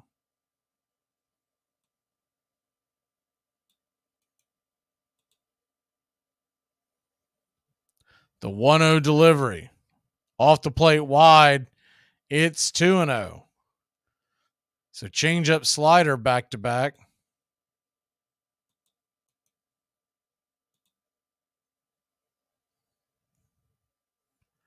The 2-0 pitch on the way.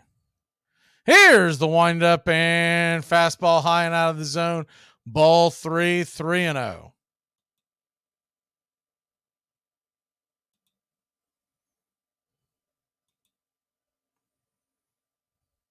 The 3-0 pitch on the way.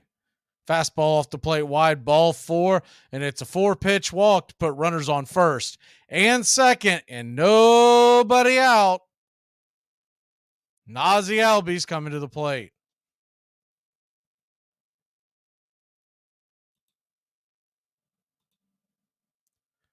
Quick powwow with Fortes and Hoeing on the mound.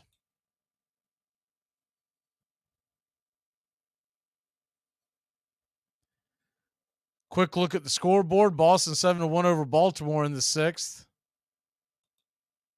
Texas 6-0 over Cincinnati. That game is in the 6th.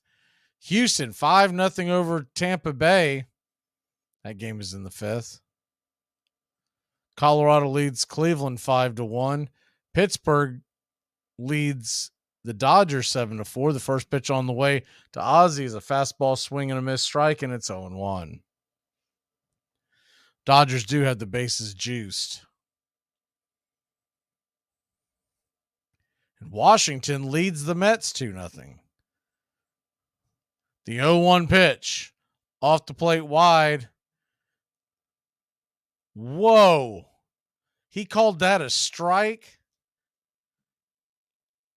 I mean, that pitch was over in the other, on the chalk in the other batter's box. The 0-2 pitch on the way in the dirt. Taken for a ball, it's 1-2.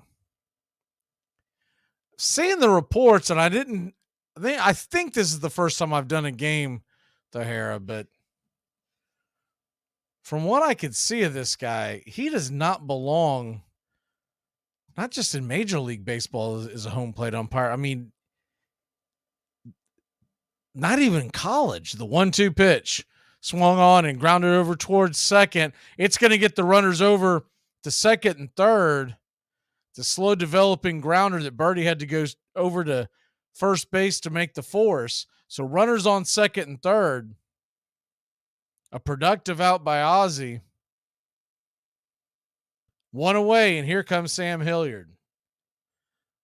I can't do it justice how wide that ball was off the plate. He's had a couple that have been in that neighborhood, but that one was just blatantly obvious that it was a ball. First pitch on the way to Vaughn Grissom is down below the knees. For a ball, it's 1-0.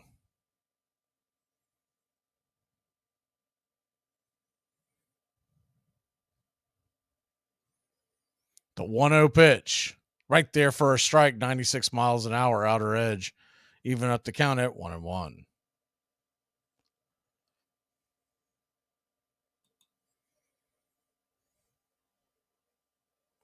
The 1-1. Swing, and that ball is rifled into right field. 1 run will score. Will they send the second run? They do not. They're going to hold the brakes. That ball was a hot shot into right field. And it got to the right fielder. Garcia so quickly. The other thing was, I didn't notice it at the time, but Rosario actually headed back to second thinking that ball might be caught by the second baseman.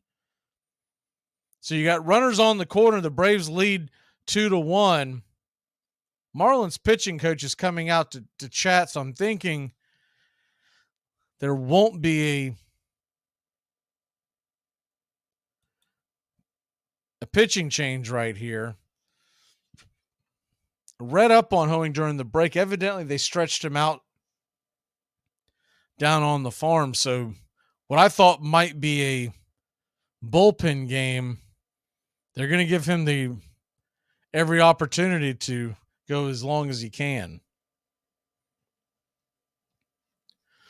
So we're about set for action. Sam Hilliard comes to the plate. He's 0 for 1. Sam Hilliard batting .326. Righty-lefty matchup. He fouled out in the second inning. A fly ball would make it a 2-run game. A shot in the gap would probably score them both. The first pitch on the way to Sam is a swing and a miss for a strike, and it's 0-1.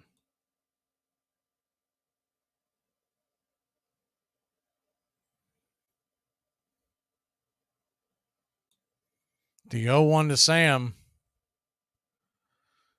Called right there for a strike over the plate about belt high. It's 0-2. A little surprised Sam took that pitch.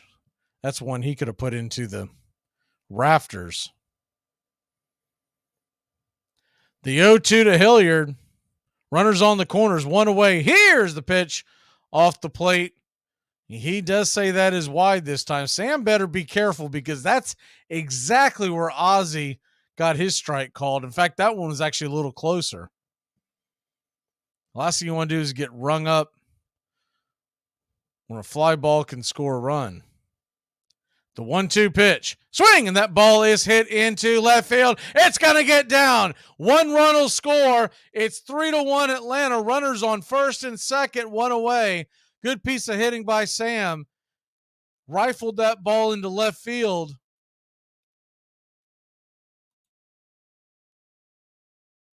Hilliard now batting .340 on the year. RBI single. Doubles the lead for the Atlanta Braves. Wasn't sure if that ball was going to get down in time. De La Cruz was charging, but ball dropped in front of him about 4 or 5 feet. So that'll bring Pilar to the plate with runners on first and second, 1 away. And the first pitch to Pilar is right there at the knees, 95 miles an hour for a strike. It's 0-1.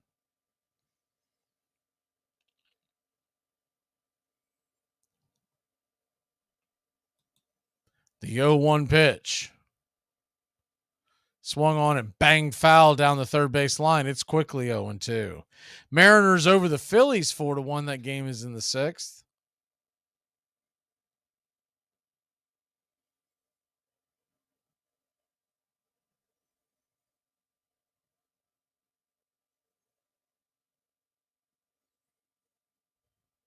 The 0-2 pitch. Swing, and that ball's hit high and deep into left field. It's going to get down where the green grass grows. 1 run will score. And I think Wash is going to hold up. So 1 run will score. Pilar gets an RBI double. He's going to hold Hilliard up on the play.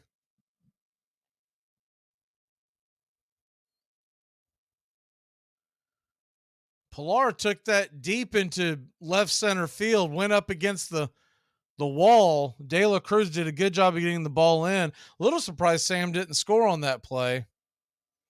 But it's 4-1 Atlanta.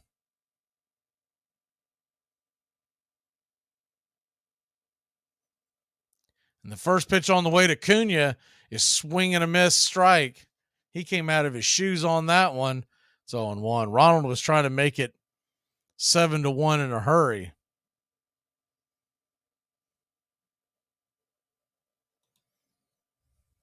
The 0-1 pitch to Acuna down below the knees for a ball. It's 1-1. Blue Jays lead the White Sox 3-0. That game is in the fourth. Tigers over the Brewers 3-0.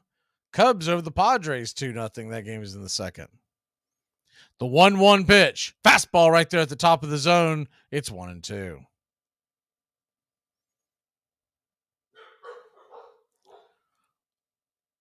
Kurt, the left-hander, is warming up in the Marlins bullpen.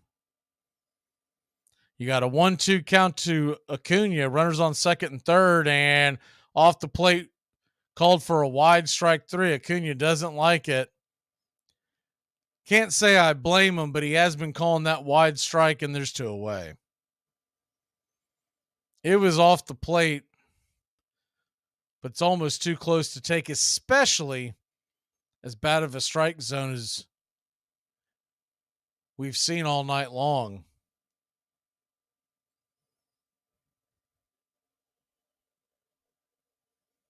Brian O'Nora just continues to have a terrible, I would say terrible night, but he's ranked only, there's only 4 other umpires in Major League Baseball with the worst ranking system behind the plate. He wasn't dead last, and then a couple of guys had just horrific games last time out, so he moved all the way up to 4th worst. We're going to get a pitching change. We'll be back in a flash here in Braves country. You're very lucky that you're with somebody who's resilient. You tried to off yourself 2 times in the last 24 hours, Frank. A single scores at least 1, probably 2 with Adrianza's speed. Braves fans are on their feet hoping for some kind of a bleeder or a seeing eye single, trying to find any way to get a runner home. Here's the 1-2 pitch. Buehler's got to be coming to the end of his string. For him to piece together this many pitches on 3 days rest, he's really done an incredible job. Here's the 1-2 pitch, and it is swung on and hit high and deep down the right field line. Is it fair? It is gone, baby! Ram-a-lam-a ding-dong, zit, boom, bam, a 3-run shot by Eddie Rosario. Eddie Rosario makes it 4-1 Atlanta. Did you know that in the 1970s, a man left his house and walked to the Golden Gate Bridge and jumped off the bridge? When his loved ones went to his house, they discovered a note that said, "I'm walking to the Golden Gate. If one person smiles, I'm not going to jump." You don't know what other people are going through. Sometimes all that person needs is a warm smile from a stranger. Armchair. It is a haunted game in which every player is measured against the ghosts of all who have gone before. Most of all, it is about time and timelessness, speed and grace, failure and loss, imperishable hope and coming home. Robinson with a good lead. There he goes. He hits the dirt and he's safe. You're listening to Braves Country Baseball on Braves Country HD.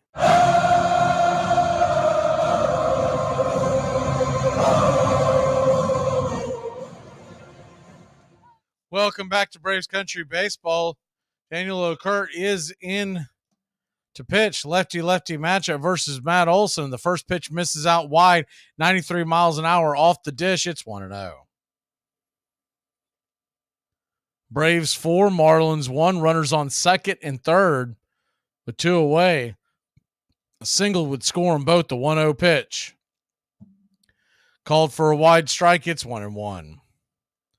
Be curious to see who it is that finally snaps on this terrible strike zone by home plate umpire Brian O'Nora. The 1-1 pitch, swing and a miss, chase the slider out of the zone. It's 1-2.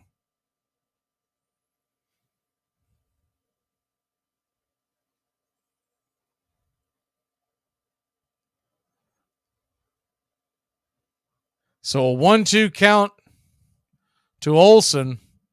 Lefty-lefty matchup.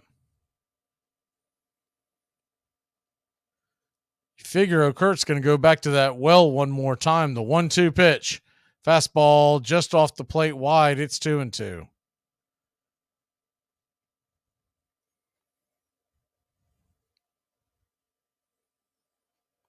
Austin Riley stands on deck. The 2-2 pitch in the dirt. Good block by Fortes, or that would have been a run. Hilliard stands on third. Pilar on second, so speed on both paths. Islanders lead Carolina 2-0 in the second in the NHL playoffs. The 3-2 pitch. Swing! And that ball's popped up.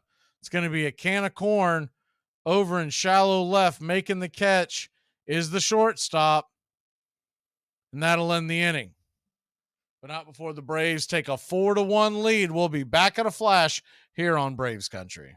She left me. She left me, Dad. I'm sorry. After all we've been through. I don't know what... I trusted her. I know, buddy. And she left me. I know. This hurts so bad. I know. And it's like she doesn't even care. Listen, Amy is only... Yeah, Amy. Who are you talking about? My Uber driver. This heifer left talking about I'm taking too long. I said, bitch, I'm on my... Here are some baseball facts you might not have known. The Pirates won a game while getting no hit because of 3 walks and a fielder's choice. It's the first time since 2008 that a team has won without recording a hit. In the late 90s, higher-ups for the Red Sox wanted to replace Fenway Park with a sports megaplex. The new Fenway Park would have been next to the New England Patriots Stadium, but an agreement failed to be reached. Nick Markakis used to hold the record for most consecutive games without committing an error, but Robbie Grossman of the Detroit Tigers played his 401st game in a row without an error, setting the new record. It all starts with just one thing. Get to know your local beekeeper. You can make sure they don't use chemicals in the hive, that they only sell surplus honey, plus locally produced honeys have a smaller carbon footprint. Find tips and more at onethingus.com. What's your one thing? Ranch Rickey graduated from Ohio Wesleyan University, struggled as a catcher for a few years in the major leagues, got a law degree but failed to drum up any clients, gratefully returned to baseball, working for the St. Louis Browns,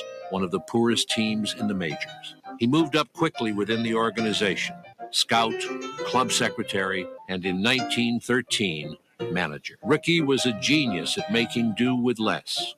He approached his job scientifically, introducing unusual calisthenics, batting cages, and sliding pits. No ball player can learn to steal bases by practicing sliding into sand pits. I wouldn't ask a veteran to slide into a pit. I don't think much of this theory stuff. Miller Huggins.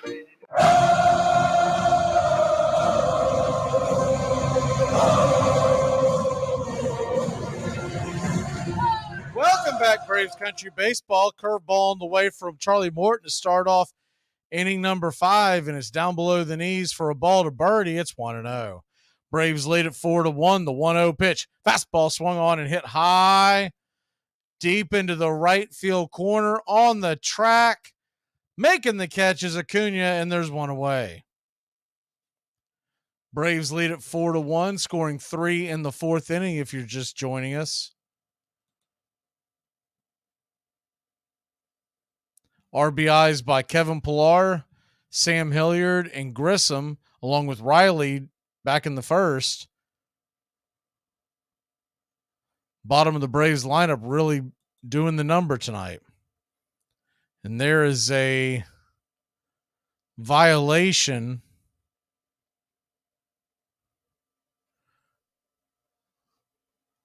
I believe that was called on Morton. It was. It's 1-0. The 1-0 pitch. Curveball in the dirt. Did he go around? They're going to say he did not. 2-0. The 2-0 pitch. Curveball in the dirt again. It's now 3-0.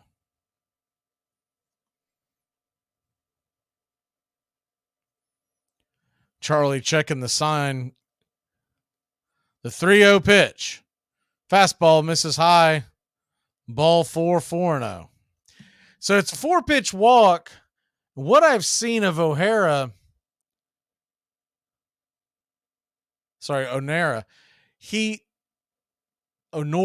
Brian Onora.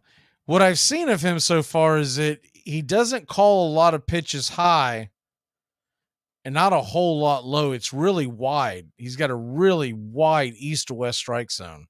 First pitch on the way from Morton to the number 9 hitter, Hampson.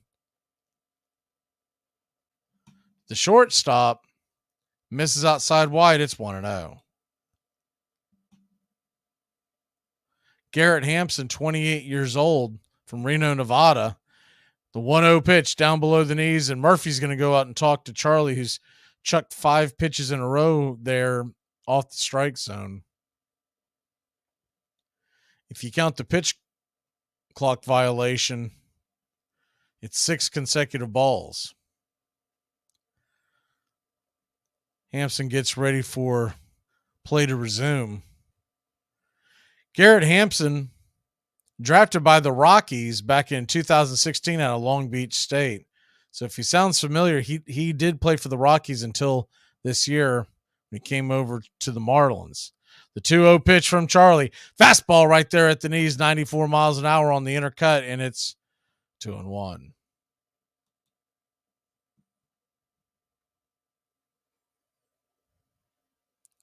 The 2-1 delivery from Morton. He rocks and deals, and a bunt is down. A comebacker to Morton. Morton's got it, flips it over to first, and it'll be a 1-2 putout on the play. The runner on first will make it down to second. Olsen threw behind the runner to see if he can catch him napping, but no such luck, and there's 2 away.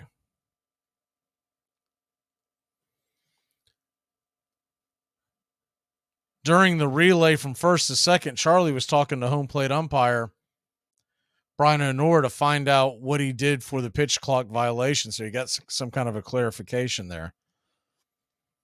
So that'll bring Chisholm to the plate. Chisholm represents the lone run from the Marlins tonight. And the first pitch on the way from Charlie is a fastball outside wide. It's 1-0. Morton up to 70 pitches. They'd love to get him through the 6th tonight. The 1-0 pitch. Fastball misses wide. It's 2-0. Same general location that he was calling strikes earlier. The 2-0 pitch from Charlie. Curveball right there at the knees. Maybe a touch below. It's 2-1.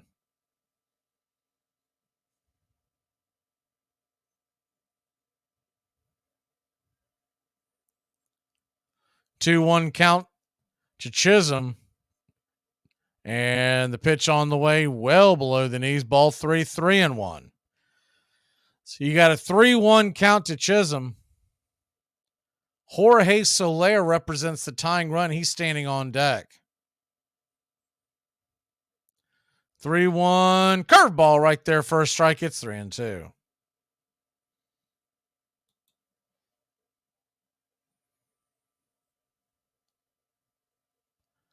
Nationals still lead the Mets 2-0. That game is in the 5th. And time is called by Chisholm. If you remember, Chisholm did that last time up, and when he came back, Charlie threw a curveball for a home run.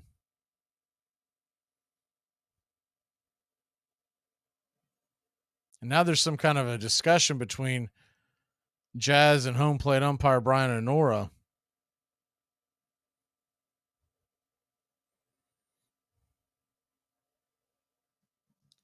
Not sure what the argument is, because now Marlins manager's out there arguing with the home plate umpire, but it doesn't look like he rang him up. It was a 3-2 count.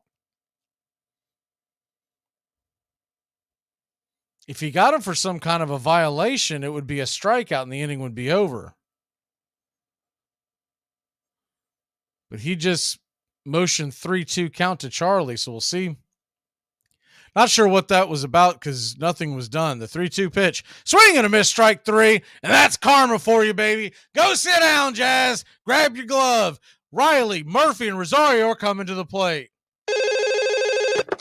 Hello? Hi, is Mark there? Yeah? It's me, Shannon. We met at Jack's party. Yeah! How can I forget? Wow, how you doing? I haven't heard from you in, 9 months. Armchair. Here are some baseball facts you might not have known. The Mets threw a combined no-hitter against the Phillies. Because of 6 walks, it took them 159 pitches. This set the record for the most pitches thrown in a no-hitter. Miguel Cabrera got his 3,000th hit. With that single, he became the first player ever with 3,000 hits, 500 homers, and a Triple Crown. Anthony Rizzo hit 3 homers in a game for the first time in his career. It's the only time where a player hit 3 home runs in a game, averaging just 350 feet. The San Diego Padres may not be known for their defense, but they did just set a new defensive record. The 2022 Padres are the first team in history to start the season with 11 consecutive games without an error. Braves Country today. We're talking Southern sports. We go live 3 to 5 weekdays right here on WQEE. Braves Country today. Southern sports talk with the voice of Braves Country baseball, Mac Magee. Joined every day from sports analysts from all over Braves Country, talking college football, the NFL, Major League Baseball, and what's trending in the world of sports. Braves Country today. We go live 3 to 5 weekdays right here on WQEE. Rickey barred profanity and poker playing and liquor. Offered evening lectures on baseball theory called Skull Sessions. Keeping a promise to his mother, managed just 6 days a week, leaving an assistant to take over for him on Sundays. In 1919, the Browns' crosstown rivals, the hapless St. Louis Cardinals, offered him a still bigger job as general manager at double the salary. He would spend the next 23 years with the Cardinals and in the process profoundly change the game of baseball.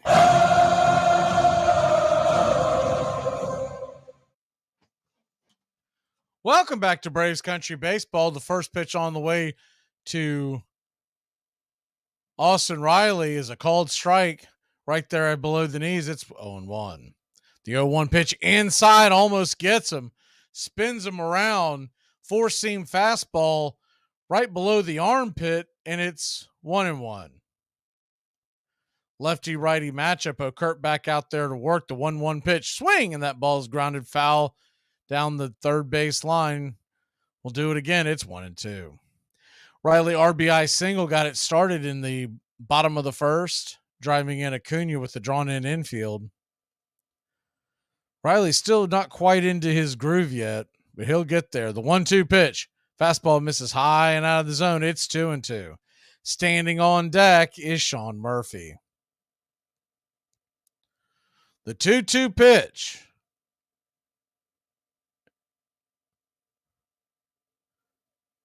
He kicks and deals, swing, and pops it up, drifting back behind home plate. The catcher, Fortes, will give chase and does not make the catch. It stayed inside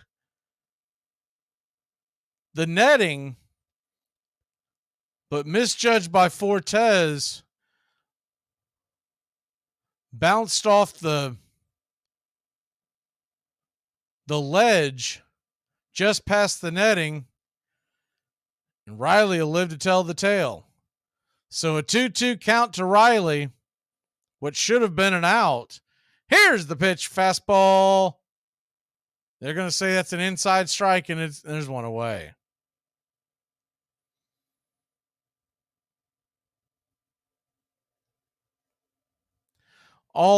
That pitch there, which was a touch inside, you wouldn't get as upset about it, except for the fact he keeps giving these wide strike zones on the outer edge.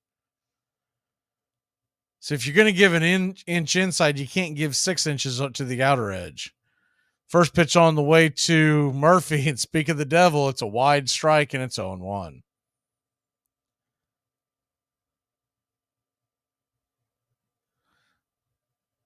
The 0-1 pitch to Murphy, swing and a miss. Top of the zone, slider, and it's 0-2.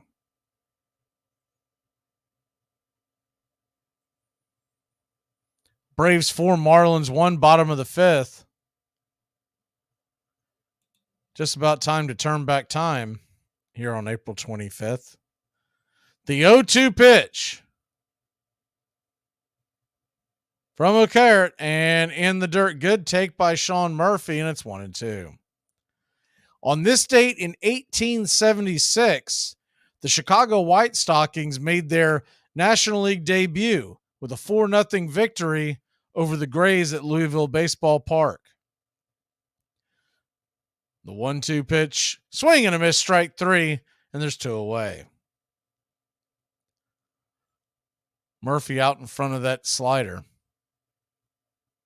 The franchise which will also be known as the Colts and Orphans before becoming the Chicago Cubs in 1903, will finish in first place in the senior circuit's inaugural season. First pitch on the way to Eddie Rosario. He comes out of his shoes and spins into the ground like the Tasmanian devil, and it's 0-1.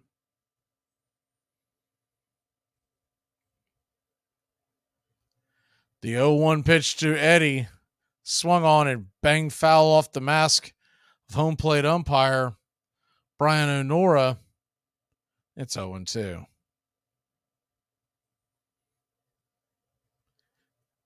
Only thing I can say about that is that might help his vision. On this date, 1976, during the fourth inning at Dodger Stadium, Rick Monday becomes a national hero when he takes away an American flag about to be set on fire by two trespassers in the outfield. The 0-2 pitch, swing and a miss, strike three, and that'll end the inning. A 1-2-3 inning by O'Kurt. We'll head to the top of the sixth, finishing up that turn back time. The Cubs' 30-year-old outfielder who served 6 years in the Marine Corps will be presented the flag a month later in a pregame ceremony at Wrigley Field by Los Angeles executive Al Campanus as a gesture of patriotic thanks. Let's take a quick break. When we come back, the Braves will head back out there to the field. Atlanta leads it 4-1.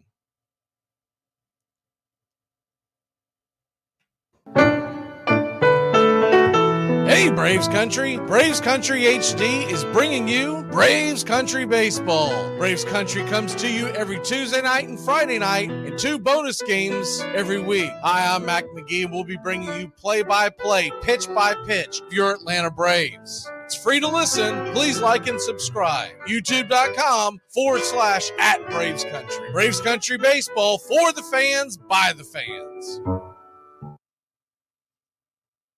It's the best in sports and entertainment, and get locked in and locked down with Rhino Radio Penitentiary, 7 a.m. to 10 a.m. with your host, me, Ryan O'Neill, each and every morning, right here with the best in sports and entertainment, all the way from professional sports to college sports to River Dragons hockey and everything in between, including some of the very best local and national guests. It's the Rhino Radio Penitentiary, 7 a.m. to 10 a.m. Monday through Fridays, right here on 99.1 FM WQEE.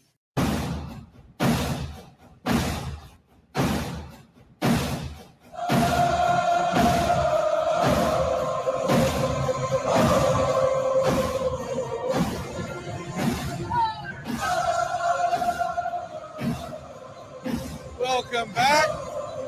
Charlie Morton ready to go back to work. He'll face Jorge Soler with the bases empty. And the first pitch on the way from Charlie to Jorge is a fastball down below the knees for a ball. It's 1-0. The 1-0 from Morton. Curveball swung on and popped up. It's a can of corn drifting back behind second base in the very shallowest of center field. Ozzie Albies will make the catch. And there's one away. Ozzie getting a big kick out of that and doing an air kick towards Grissom. That goes back to a couple of nights ago when the two of them were calling each other off and laughing about it, and Ozzie did an air kick at Grissom. And I guess that's still going on between the two. That'll bring De La Cruz to the plate. Righty-righty matchup, and a fastball right there at the knees called for a strike. It's 0-1. Charlie Morton at 78 pitches. He might be able to go a little deeper than 6 if all goes well. The 0-1 from Charlie. He winds up and flips it in there for a low strike two. De La Cruz does not like it. We might get our answer on who gets tossed. De La Cruz is chirping. He's looking back at the dugout. O'Nera does not like it. And I'll tell you what, I can't blame anybody that gets tossed out of this game. And Brian O'Nora is also not doing a great job of diffusing it. He's staring down De La Cruz as he gets back into the box. So the 0-2 pitch on the way, and curveball down below the knees. It's 1-2. He's definitely not old school Oh, Nora, because back in the day, they'd ring you up on that just to show you they could. The 1-2 pitch. Swing and a miss. Strike three. 95-mile-an-hour fastball. Gas on the outer edge, and there's two away. De La Cruz barking at as he's heading back to the dugout. He's not upset about that pitch. He's upset what set him up for the two strikes.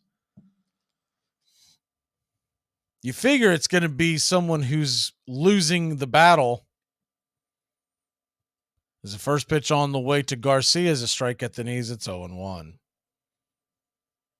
It's more accurate to keep up with the strikes that he's calling that are actually strikes. The 0-1 pitch right there, about belt high, it's 0-2. One more turn back time before we put that to rest tonight. The 0-2 pitch. Fastball misses high and inside. Close shave. Righty-righty matchup, and it's 1-2. On this date, 1987, Billy Beane, yes, that Billy Beane, the one from Moneyball, becomes the 10th rookie as the 1-2 pitch on the way from Charlie. Swing, and that ball fouled down the line. It's 1-2, 95 miles an hour on the outer edge. Billy Beane becomes the 10th rookie to collect 4 hits in his major league debut. Detroit's left fielder compiles 2 singles, a pair of doubles, batting leadoff in the team's 13-2 rout of Kansas City in Tiger Stadium. The 1-2 pitch misses high and out of the zone. Inside, it's 2-2. And that's your turn back time for April 25th. The 2-2 from Charlie. Down below the knees. It's now 3-2. Charlie's sitting at 87 pitches. If he can get out of this pretty quickly, he'll be out there for the 7th inning. The 3-2 from Morton. He kicks the deals, and it's a check swing foul off the plate. We'll do it once again at 3-2. Islanders lead the Carolina Hurricanes 2-1. That game is in the second.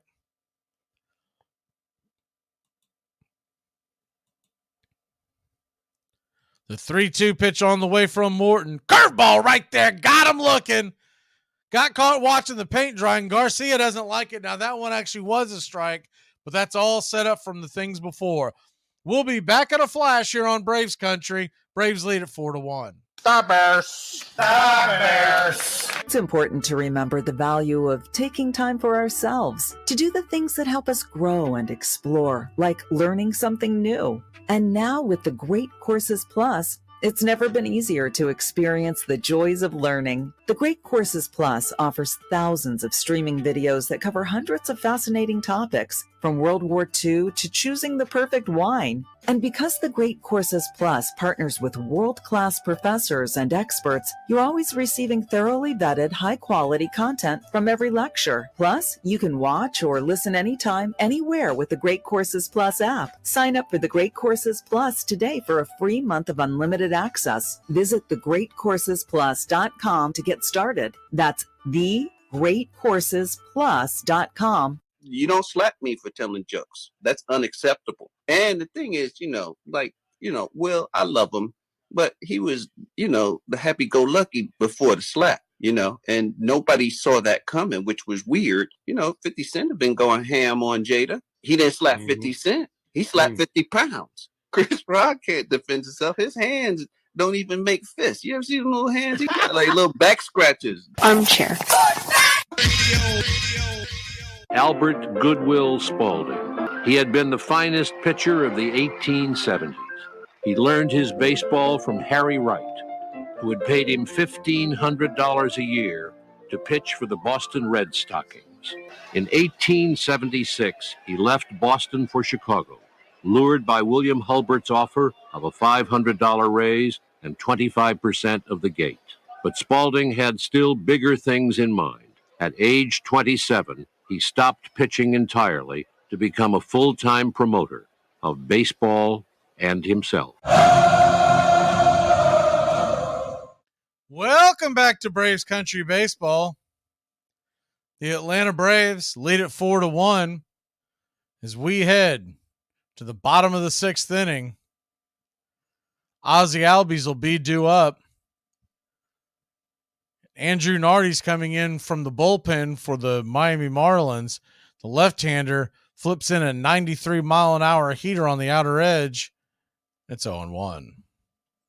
Nardi, a 3.72 ERA, 4 walks, 11 strikeouts in 9 innings this year. The 0-1 pitch, swing and a miss. Blew it right by him at 0-2.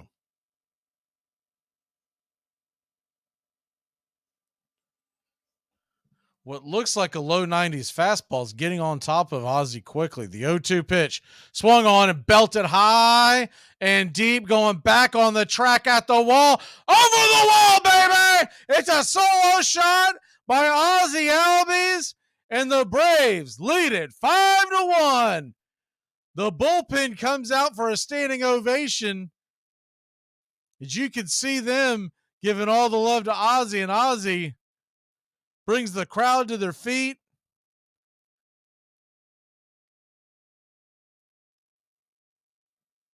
What was odd about that was Nardi, when he let go of the ball and the ball was hit, he pointed up in the air like he thought it was a pop fly. And I thought the ball had a chance, but the way he reacted, I thought, well, maybe I read that off the bat wrong. First pitch on the way to Grissom, inside for a strike, and it's 0-1. The 0-1 pitch. Fastball, top of the zone, 0-2. Twins lead the Yankees 2-1 in the 5th. Tigers over the Brewers 4-1 in the 3rd. The 0-2 pitch, swing, and fouls it off. Good job to stay alive. Now that one was up to 96. It's 0-2, so he does have another gear. Blue Jays 6-0 over the White Sox in the 6th. Nats 2-0 holding on against the Mets. That game is in the 6th. The 0-2 pitch. Fastball out of the zone. Did he go around? No, he did not. First base umpire Pete Holberg says he did not. It's 1-2.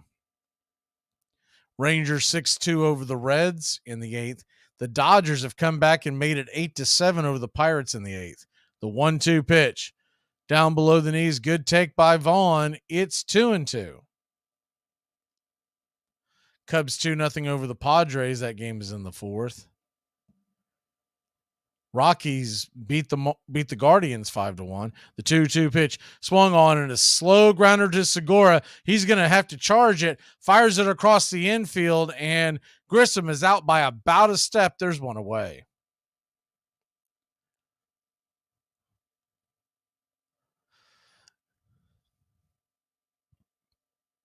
Marlins have a few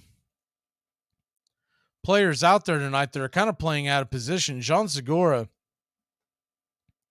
traditionally came up as a shortstop and a second baseman. Third base is kind of a new position to him, and we saw that last night when he chucked the ball over towards the dugout. First pitch on the way to Hilliard is swung on and fouled out of play. It's 0-1. Lefty-lefty matchup to Sam, and the 0-1 pitch is swing, and that ball is popped up. Should be playable. Left fielder De La Cruz underneath it. He makes the catch, and there's 2 away.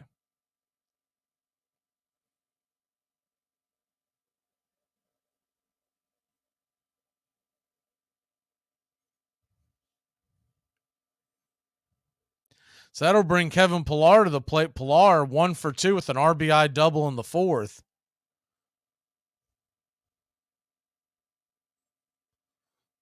First pitch on the way to Pillar is down below the knees for a ball. It's 1-0.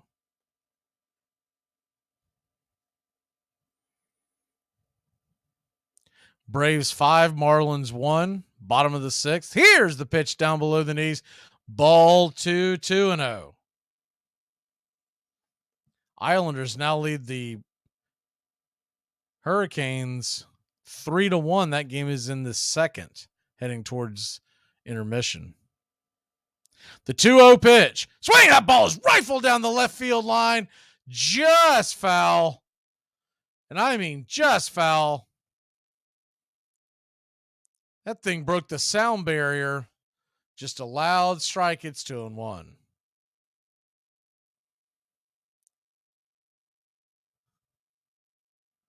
Nardi with a sigh of relief. Thought he would sneak one right past him. He almost got caught with his hand in the cookie jar. So a 2-1 pitch on the way. Kicks and deals, and that ball is swung on and hit high and deep into left field. It's going to die just before the warning track for out number 3. But not before your Atlanta Braves put one more on the board. It's 5-1. We head to the 7th inning. Are you okay, pal? I had a rough day on the job. Are you going home now? I was about to.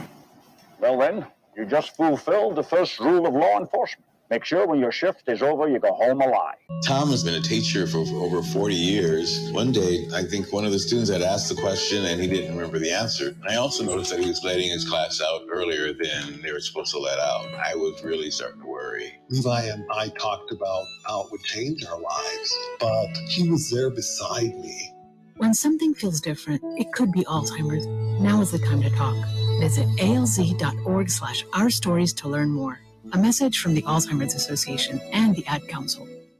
Well, there's been so much going on. We have so much to talk about tonight. So let's just get right to it. All righty. I'm not going to whitewash it. I let my church down, and I let my family down. And didn't we let something else down, like our trousers? Armchair.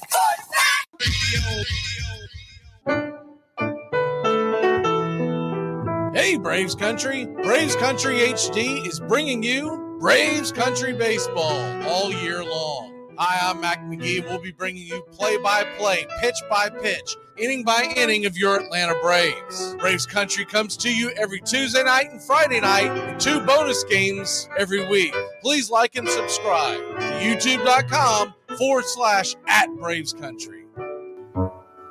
The best of us keep as much of that childhood with us as we grow into adulthood as we can muster. And the most creative, the most happy, the most fortunate of us are those who don't lose the sense of play. And even after we're past the point of being able to actually play the game with any skill, if we love it, then it's like Peter Pan. We remain boys forever. We don't die.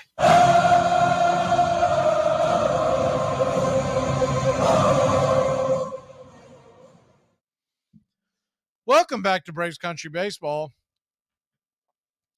First pitch on the way from Charlie is curveball outside for a ball. It's 1-0. The 1-0 to Segura. Foul back out of play. It's 1-1.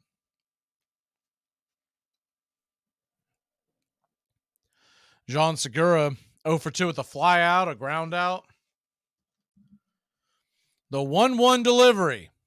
Fastball outside wide. It's 2-1.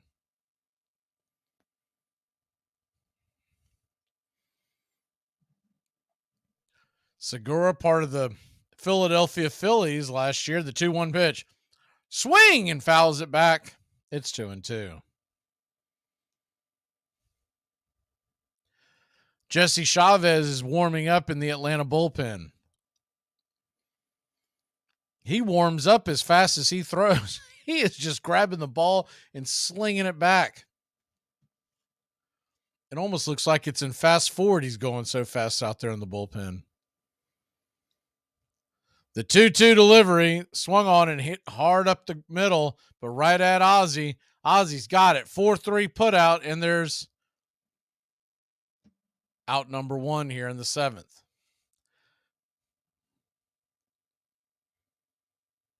Seventh inning stretch is coming up around the corner. We're going to try to get some birthdays in before then. Happy 51st birthday to Chipper Jones yesterday.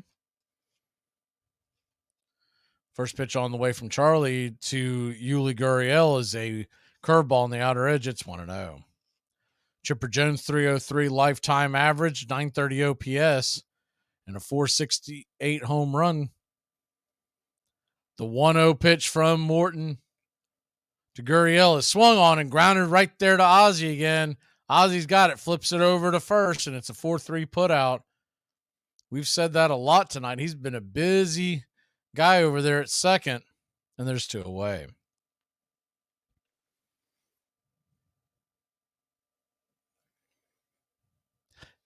Happy 52nd birthday is the fastball from Morton to Bird. He misses outside the zone. It's 1-0. Happy 52nd birthday to another ex-Brave, Brad Clance, part of the 95, 96, and 97 Atlanta Braves bullpen. 52 years old, 197 innings pitched, sub-4 ERA in his time in Atlanta, part of that 95 World Series championship team. The 1-0 fouled off, it's 1-1. 1-1 pitch on the way, curveball in the dirt, it's 2-1. Happy 28th birthday to AJ Puck, Miami Marlins current closer, came over from the Oakland A's, played his college ball at Florida. The 2-1 pitch, right there on the outer edge, called for a strike, and it's 2-2. Happy 48th birthday to Jock Jones, former Minnesota Twin. The 2-2 pitch is swung on and grounded foul. We'll do it again at 2-2. Jock Jones had 82 stolen bases and 632 runs scored in his career in Major League Baseball. The non-baseball birthdays is called for a quick timeout, and we're back at it again. The 2-2 pitch on the way to Birdie. Fastball swung on. That ball's going to get dumped into right field for a 2-out single. Birdie stands on first. 2 away. Charlie Morton at 102 pitches.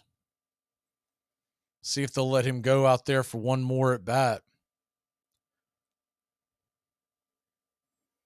Fortes would be the batter if they don't pinch hit.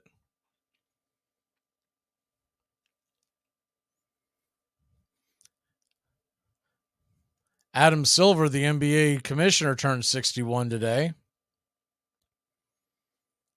Joe Buck, baseball announcer, football announcer, 54 years old. The 0-1 pitch right there at Fortes at the knees on the inner cut, and it's 0-1. Nice curveball by Charlie.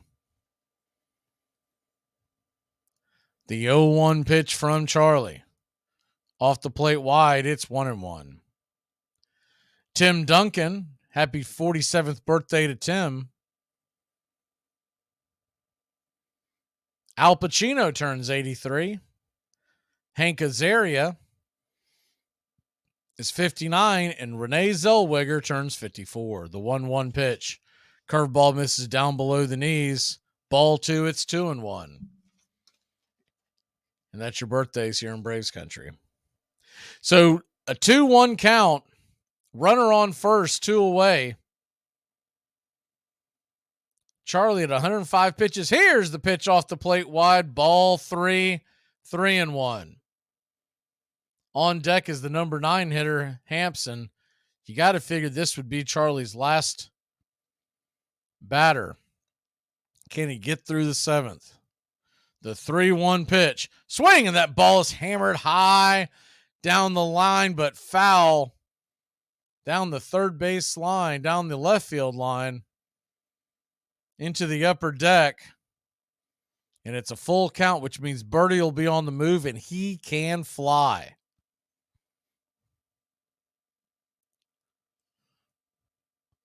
So Birdie off and running, the 3-2 pitch. Swing and a miss, strike 3. Chase the curveball way off the plate, and that'll end the inning. When we come back from the 7th inning stretch, the top of the order for your Atlanta Braves. All right. I can't see you. Let me hear you. A 1, a 2, a 3. Casey was baseball mad, had the fever and had it bad. Just to root for the hometown crew every stew.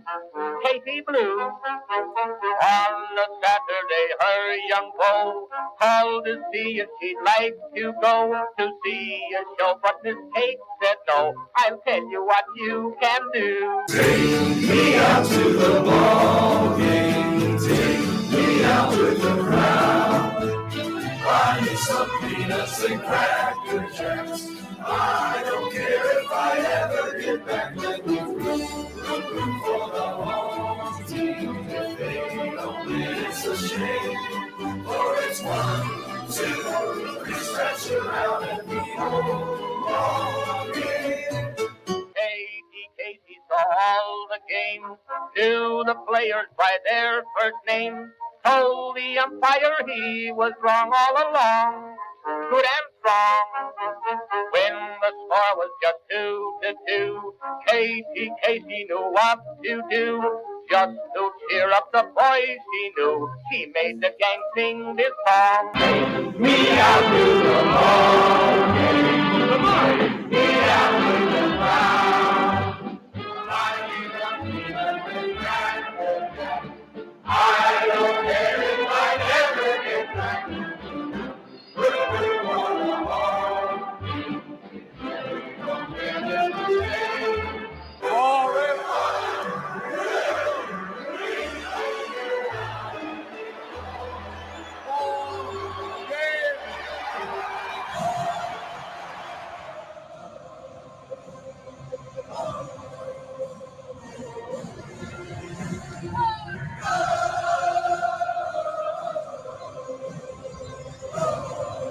Welcome back to Braves Country Baseball. Your Atlanta Braves lead at 5-1. The first pitch on the way to Ronald Acuna Jr. from Devin Smeltzer is a fastball missing out of the zone. It's 1-0. Smeltzer, a 9 ERA. The 1-0 pitch off the plate wide, 2-0.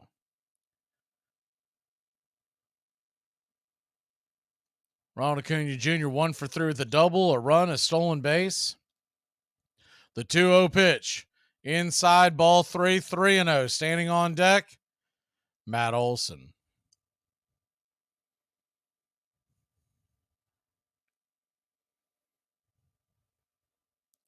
The 3-0 delivery on the way, swung on and grounded hard, foul, just fouled past the third base line. We'll do it again at 3-1.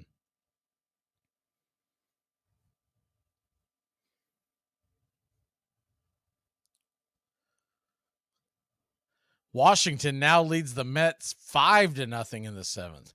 The 3-1 to Acuna down below the knees. They're going to check down the first base line, say he went around. I don't know about that one. It's a full count. Looking at the replay, doesn't look like he offered at it.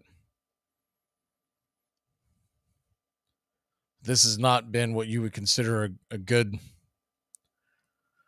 crew. The 3-2 pitch. Half-hearted check swing. That ball's going to get rifled into right field for a leadoff single for Ronald Acuna Jr. Tried to stop his swing again, and this time just kind of cue-shotted it off the glove of the first baseman, Gurriel. Pretty sure that's going to be a single. That would have been a rocket to try to stop. So Acuna now stands on first, and he's always a threat to run. Matt Olson stands at the plate, lefty-lefty matchup, and the first pitch from Smeltzer misses outside for a ball. It's 1-0. Smeltzer doesn't have hard stuff, throws in the low 90s, high 80s, but kind of a herky-jerky motion.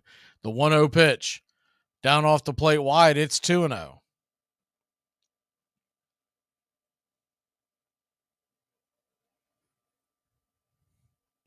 Olson 0 for 2 with a walk in the third.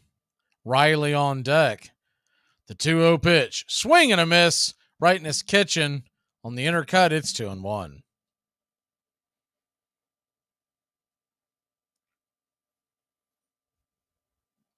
Olson, one of the streakiest hitters in baseball.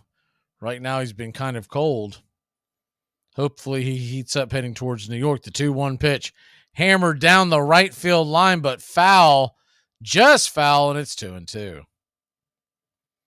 Hot shot that first base coach Eric Young had to get out of the way of.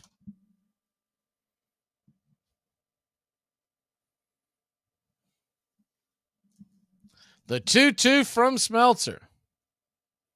Winds up and deals off the plate, down below the knees. It's now 3-2. So a full count to Matt Olson. Will Acuna be going here? Riley stands on deck. Nobody out. Murphy in the hole. Here's the pitch in the dirt and gets away. And Acuna was going. He'll slam on the brakes at second. Fortes quickly got in front of it and get on top of it. That ball gets much further away. Acuna's going to be standing on third.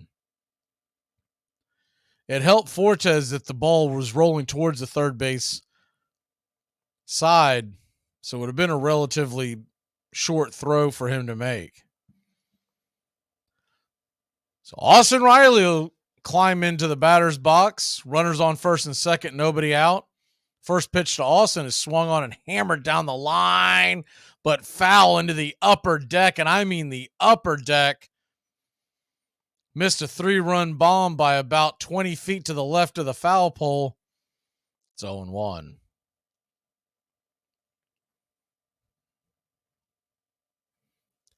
Austin's 1 for 3 with an RBI single tonight, batting .273 on the year now. 848 OPS. Smeltzer turns around and flips it over to second, tried to get Acuna napping. Acuna underneath the tag gets 0-1.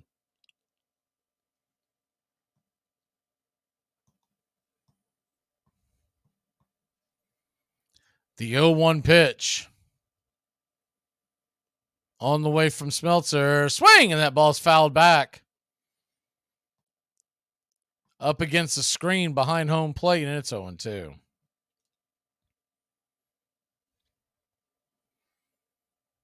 One swing of the bat could crack this wide open. The 0-2 pitch to Riley.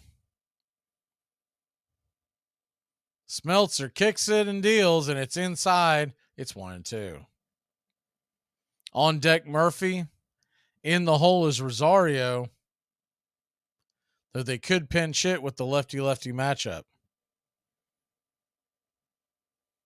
The 1-2 pitch swing, and that's a comebacker to Smeltzer. He's going to flip it over to second, and it's going to be a 1-4-3 double play, and there's 2 away here in the bottom of the 7th. On the play, Acuna does make it down to third base, but there's now 2 outs.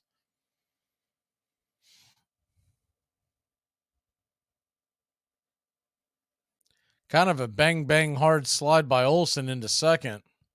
Didn't slide through the bag, just kind of a semi-collision between him and Birdie. First pitch on the way to Murphy is swung on and fouled back behind home plate. It's 0-1. They're heading to the fourth quarter in Boston. The Celtics lead the Hawks by 10.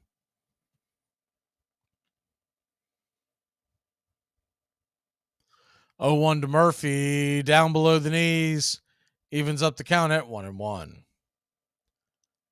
So he's gone change-up curveball to start off the at-bat.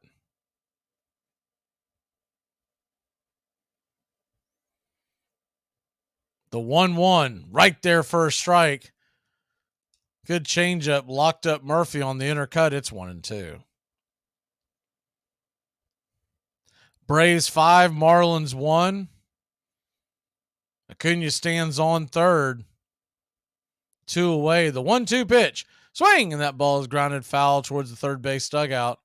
We'll do it again. 1-2.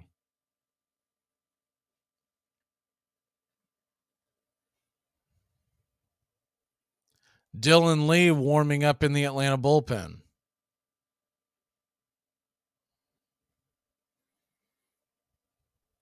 The 1-2 from Smeltzer. Here's the pitch swung on and hit high, but not very deep underneath it. It's playable. The right fielder Garcia's got it, and that'll end the inning. Braves threaten but fail to score. We'll be back in a flash here on Braves Country. Bo Body. What does the first B stand for? What are we doing? We're making acronyms. Okay, what does the first B stand for? Business. I like it. We need a new manager. Here are some baseball facts you might not have known, Part 18. Kirk Gibson walking off Game 1 of the 1988 World Series is one of the most iconic home runs of all time. Despite how famous the play is, nobody knows where the home run ball itself is located. The bat, helmet, and jersey from that moment are all accounted for, but the ball has seemingly disappeared. Camden Yards is where the Baltimore Orioles play their home games. The ballpark was actually built very close to where Babe Ruth was born. In fact, Ruth's father allegedly owned a pub exactly where center field is today. Kevin Youkilis is known for having a very interesting batting stance. He's also known for working a lot of walks and having a great mindset at the plate. Over his 10-year career, he had 297 plate appearances that went to a 3-0 count, and every single time he didn't swing the bat. Armchair. New York Giants second baseman John Montgomery Ward was a rarity among players, a graduate of the Columbia Law School. And in an age when workers everywhere were struggling to win their rights, he was willing to take on the club owners on their own terms. Ward publicly denounced the reserve clause, which now kept every player from deciding for himself where he wished to play, and forced him to accept whatever wage his owner was willing to pay. There is now no escape for the player. If he attempts to elude the operation of the rule, he becomes at once a professional outlaw, and the hand of every club is against him. Like a fugitive slave law, the reserve clause denies him a harbor or a livelihood, and carries him back bound and shackled to the club from which he attempted to escape. We have, then, the curious result of a contract which on its face is for 7 months, being binding for life. John Montgomery Ward.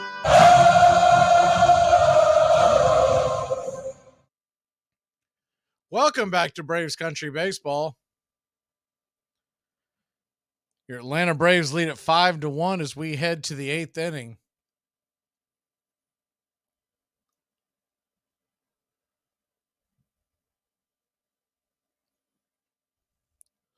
Dylan Lee comes into the game, the left-hander. The 0.0 shiny ERA comes in, and the lefty kicks and deals the first pitch inside for a ball. It's 1-0.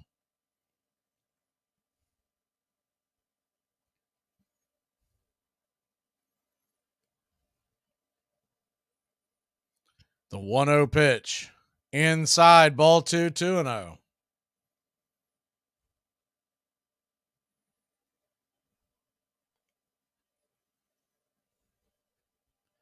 Two-0 from Lee to Hampson. Swing, and that ball's hammered down the left field line. That's going to get down and up against the wall. That's going to be a leadoff double for the Miami Marlins.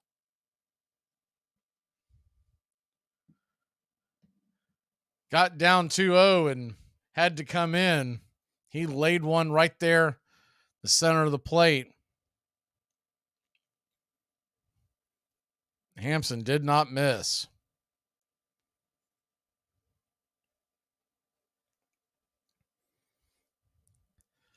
So the leadoff runner on, nobody out. That'll bring the top of the order back to the plate. Chisholm, 1 for 3 at the home run, takes a hack at the first pitch, down below the knees and off the plate wide. It's 0-1. Good slider by Lee to start off the at-bat. Chisholm, representing the lone run by the Marlins tonight, a solo shot.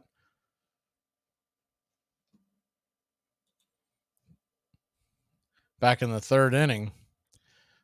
The 0-1 in the dirt. Evening up the count at 1-1. Lefty-lefty matchup, Lee versus Jazz. The 1-1. Swing and a miss. Fastball right down Main Street. Pumped it right by him. It's 1-2.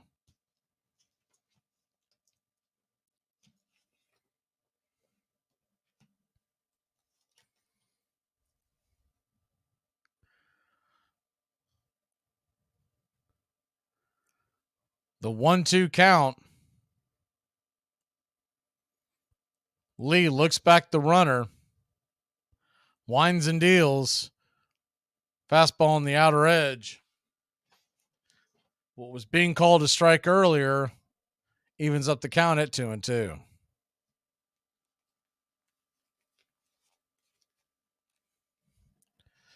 Two your count. Lee delivers, and down below the knees, ball 3, 3-2. So he got out in front, but he's been really preoccupied by Sampson over on second, which makes zero sense considering his run means nothing. The 3-2 from Lee as he looks back the runner. Swing and a miss, strike 3. Pulled the string on that one, and there's one away.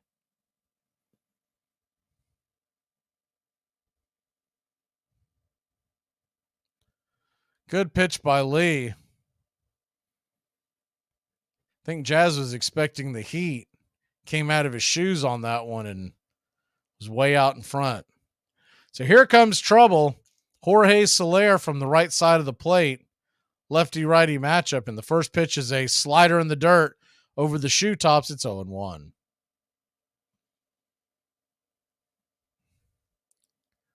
Braves 5, Marlins 1. Top of the 8th inning. The 0-1. Swing and fouls it off his instep. Do it again at 0-2. Next Braves Country Baseball broadcast comes your way Thursday, 12:20 first pitch.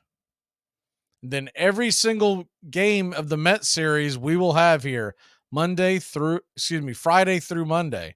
The 0-2 pitch. Swing and hammer down the line, foul. Smoked that ball, but plenty foul. It's 0-2. That'll be Friday night, Saturday afternoon, Sunday afternoon, and an early game at 1 o'clock on Monday.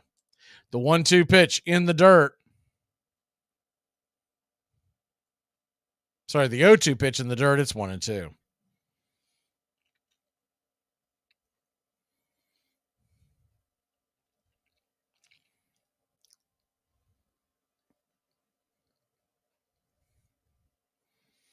A 1-2 delivery from Lee. Swing and fouled back out of play. Fastball, top shelf. Couldn't quite catch up with it. It's 1-2. Standing on deck, De La Cruz.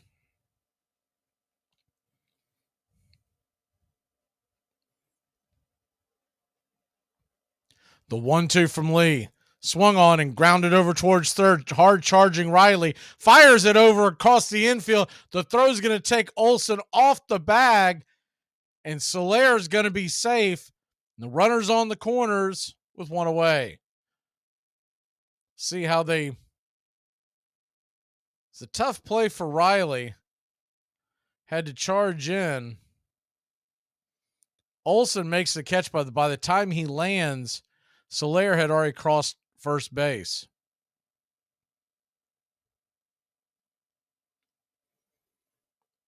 I'd say that's probably going to be an error, but we'll wait to see how it's... I believe it's being called a single. First pitch on the way to De La Cruz is called inside for a strike. It's 0-1. One swing could make this game very interesting. The 0-1 pitch. Swing and a miss. Fastball, top shelf. It's 0-2. On deck is Avisel Garcia.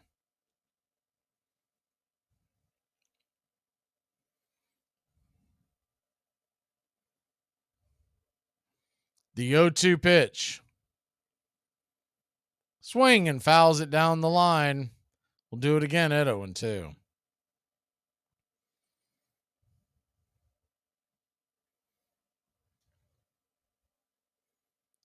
Braves 5, Marlins 1, top of the 8th inning. The 0-2 pitch. Off the plate wide, it's 1-2.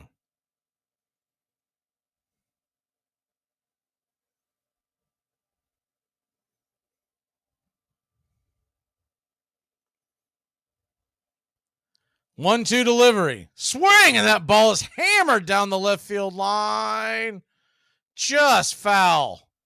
And I mean just foul. It hit the scoreboard in the top left-hand corner. Missed the foul pole by about 7 to 10 feet. Bent out of play. Actually, might have been a little closer than that. Maybe closer to 5 feet. So a 1-2 pitch from Lee in the dirt. Ball 2-2. Lee has worked himself into a mess here.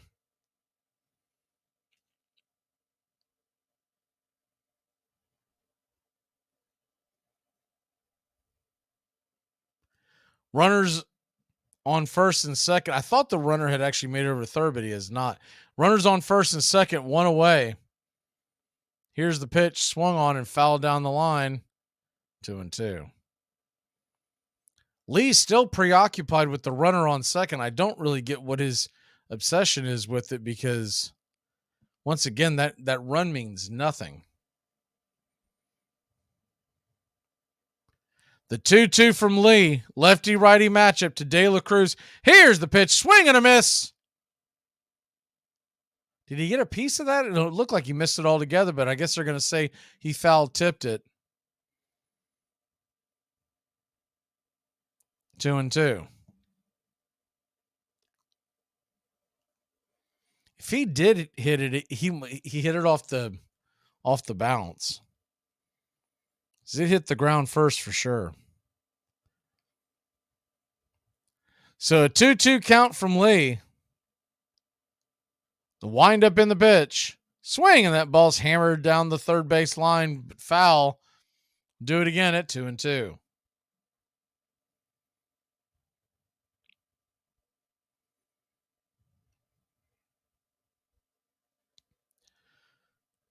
Wonder if Lee's going to face the rest of this lineup. The 2-2 pitch swung on, and that ball's hit up the middle, and it's going to get in for a base hit. A single. Runner's going to come around to score. It's 5-2. Dylan Lee can finally stop worrying about that runner on second. It's come around to score. The Braves lead it by 3. Jorge Soler stops at second. It's good defensive play by Hilliard. Did not chase the runner down to home plate. And Snicker is going to make a pitching change, so we'll be back in a flash. Marlins have runners on first and second and just one away here in the 8th inning. After these messages, we'll be right back. Here are some baseball facts you might not have known.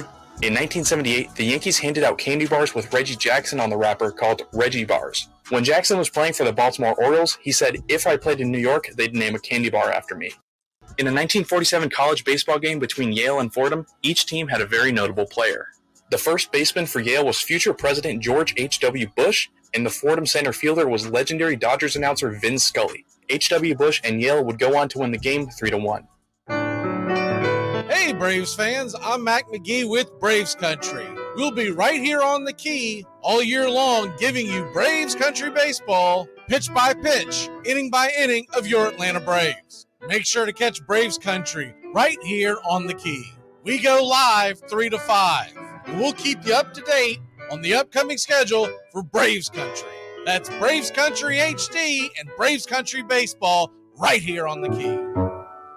Enjoy sun-drenched days, epic stays, and plenty of room to roam in Greater Fort Lauderdale. When you're ready for that well-deserved staycation, our 23 miles of golden beaches await. Find wide-open spaces to hike, bike, kayak, and paddleboard. Visit your favorite attractions, then dine out in style in dining rooms or al fresco on waterfront patios. Learn more at sunny.org. You see a guy hit the ball out the ballpark, grand slam home run to win a baseball game.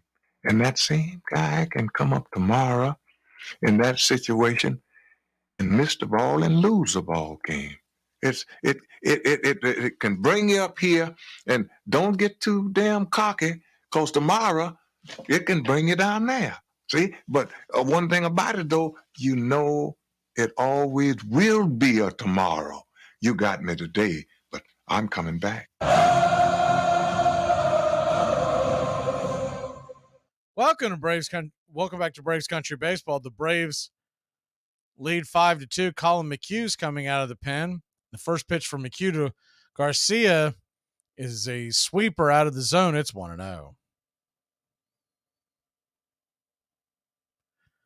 Garcia McHugh, righty-righty matchup. The 1-0 right there for a strike. Curved by McHugh, and it's 1-1.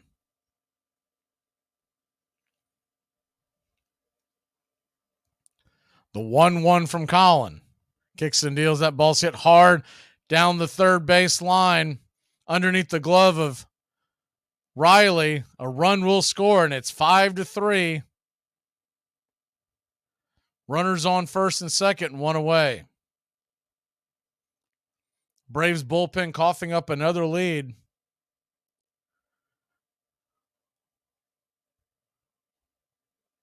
Ball went just under the glove of Riley.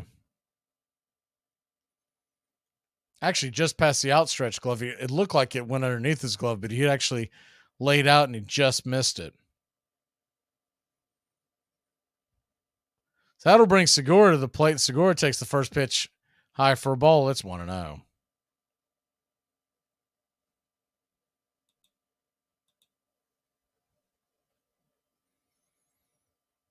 The 1-0. Kicks and deals. Swing, and that ball's hit hard right to Riley. It's going to be a 5, 4, 3. Double play to get us out of the inning. So a good ground ball set up for McHugh and a good execution by Riley, Ozzie, and Olsen gets us out of it.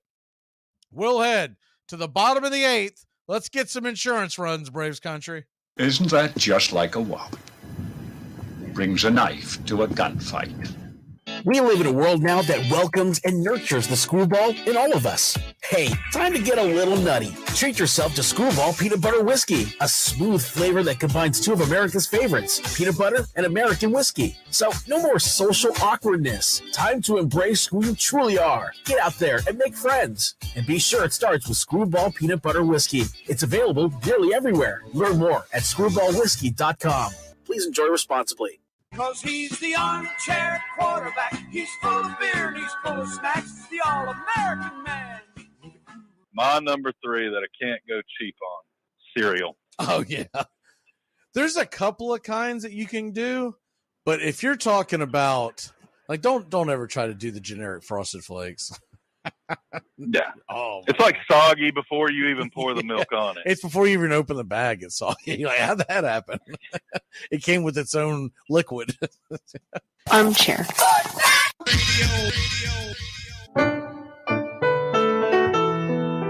Hey, Braves Country. Braves Country HD is bringing you Braves Country Baseball all year long. Hi, I'm Mac Magee. We'll be bringing you play-by-play, pitch-by-pitch, inning-by-inning of your Atlanta Braves. Braves Country comes to you every Tuesday night and Friday night, and 2 bonus games every week. Please like and subscribe to youtube.com/@BravesCountry. Baseball has fallen. Yes, the national game has become degraded. At certain match games, large amounts of money changed hands among the spectatorate. A noted New York club is said to have sold the results of a match. Barked chins and broken fingers may be easily mended, but a disfigured reputation may never be entirely repaired. Once more, abandon the bat, boys, if you cannot keep the game pure.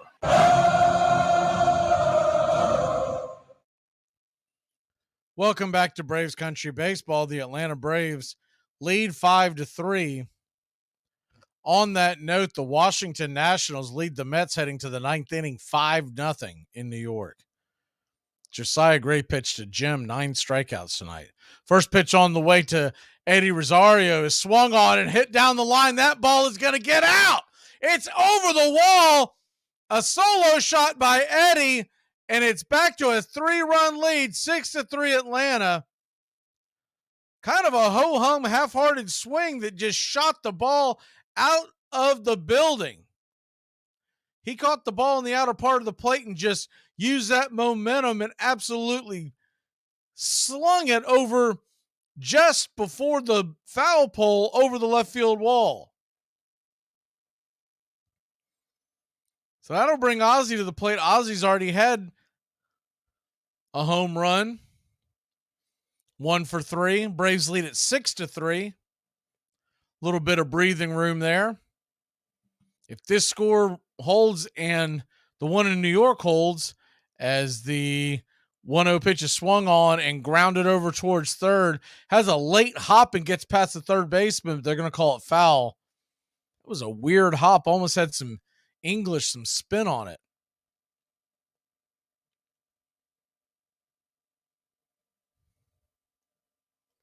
If that would have been fair, that would have at least been a double because it kicked well away from the third baseman. The 1-1 pitch swung on and hit high and deep, going back back against the track.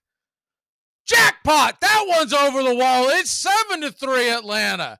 His 7th home run of the year, 23rd RBI. And the Braves lead it by 4 here in the bottom of the 8th. So as quickly as we cough up a couple, we grab a couple. 2 runs here quickly on back-to-back jacks here in the bottom of the 8th.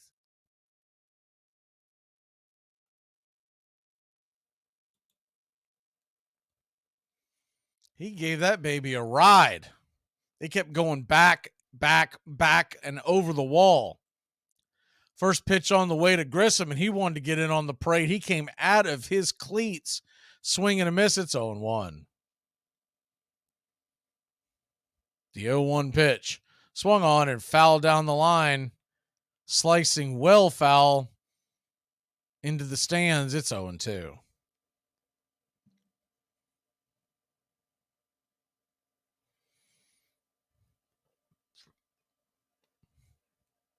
The 0-2 to Grissom. Down below the knees. 1-2. So he's gone slider, and then tried to get him chase the fastball out of the zone. 95 miles an hour. The 1-2 from Scott, lefty-righty matchup. Swing and a miss. Strike 3. Went chasing that slider down around the knees, and there's 1 away.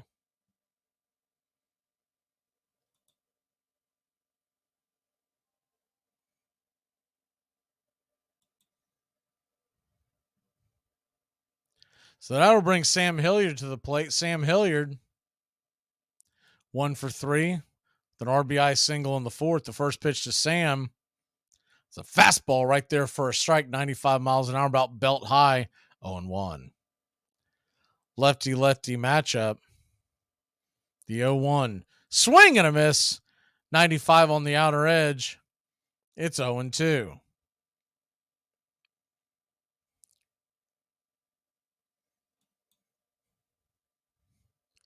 Scott steps off the rubber for a second.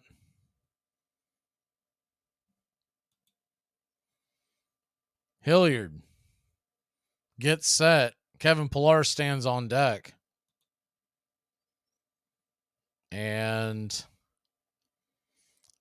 Scott's having issues with the contraption that gives him the balls and strike counts. So Bat Boy came out here and gave him a replacement. So that's what the delay is. We'll hit the scoreboard real quick while they're getting that under wraps. Nats lead the Mets 5-0, 1 out in the 9th. The 0-2 pitch. Swing and fouls it out of play. Do it again at 0-2. Twins over the Yankees 6-2. That game is in the 7th. Tigers lead the Brewers 4-3 in the 6th. Cubs 2-0 over the Padres in the 7th. The 0-2 pitch down below the knees. Good take by Sam, and it's 1-2. Red Sox Orioles 8-6. The Orioles came storming back.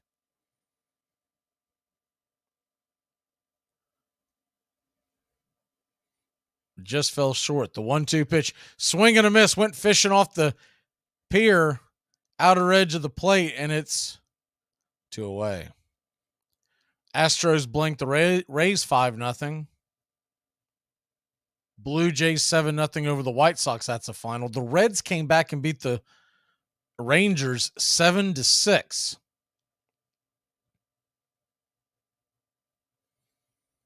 Mariners 5-3 over the Phillies, so we can gain a game on the Phillies as well. First pitch into Pilar for a strike. It's 0-1. 95 top shelf. The 0-1 pitch down below the knees. Good take by Kevin. It's 1-1. Dodgers 8-7 winners over the Pirates. Rockies over the Guardians 5-1. And that's your out-of-town scoreboard update. The 1-1 pitch, swing and a miss. It's 1-2. Kevin Pillar RBI double in the fourth inning, 1 for 3 on the night. Get you an update here on the Hawks as they're late in the fourth quarter. They trail by just 2. The 1-2 pitch swung on and grounded foul down the third base line. Do it again at 1-2. If the Hawks beat the Celtics, there's a scheduling conflict at the arena. The 1-2 pitch grounded back to the pitcher's mound, backhanded, throws it over to first, and that'll end the inning. But not before the Braves put 2 more on the board. It's 7-3 Atlanta. We head to the 9th. Here are some baseball facts you might not have known. At Fenway Park, which is the home of the Boston Red Sox, there is a lone red seat in the right field bleachers. The seat signifies the longest home run ever hit in the ballpark. The home run was hit by Ted Williams in 1946 and was officially measured at 502 feet.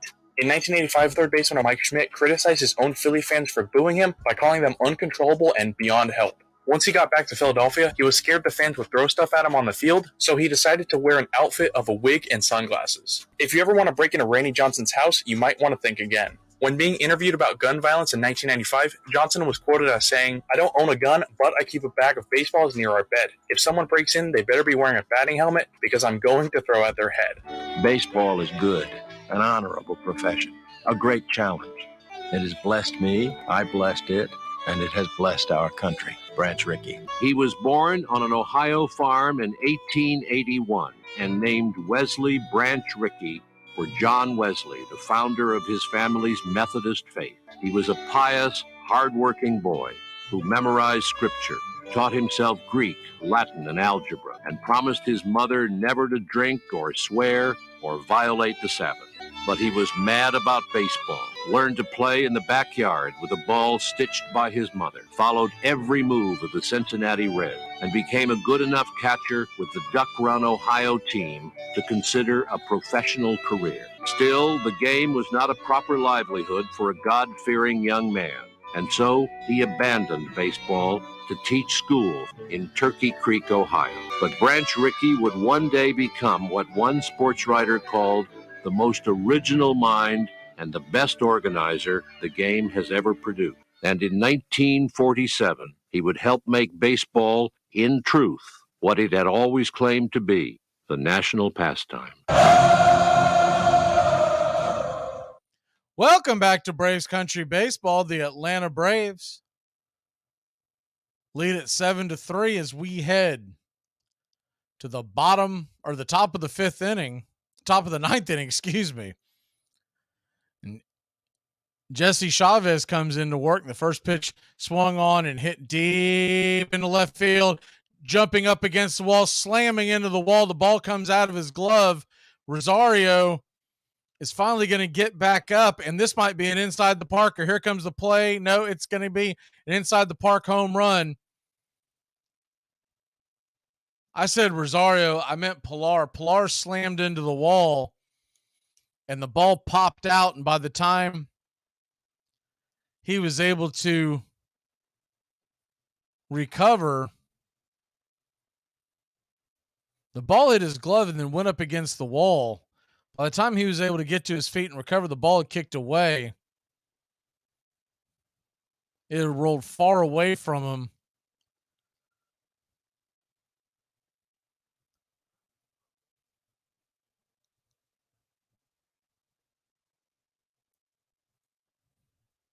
And they're going to take a check on him.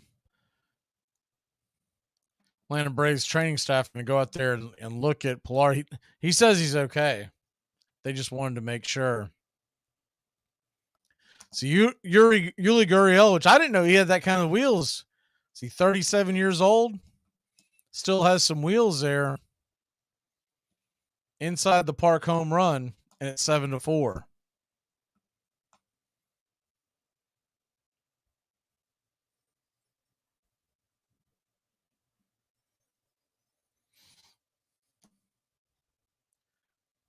So everybody's trying to catch their breath there, and Chavez will go back to work.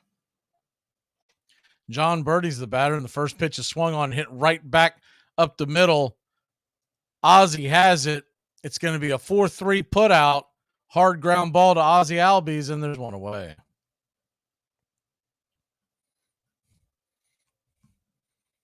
Would have been an incredible catch had Pilar made the play.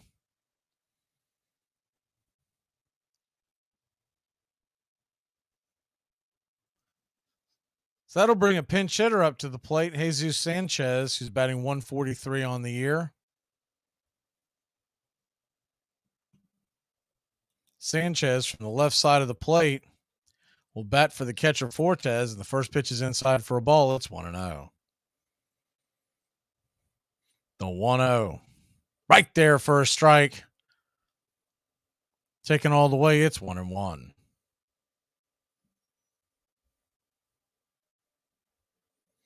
One delivery down below the knees. Ball 2-1.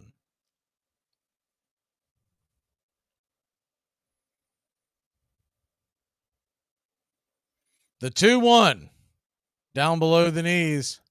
Changeup misses. Ball 3-1.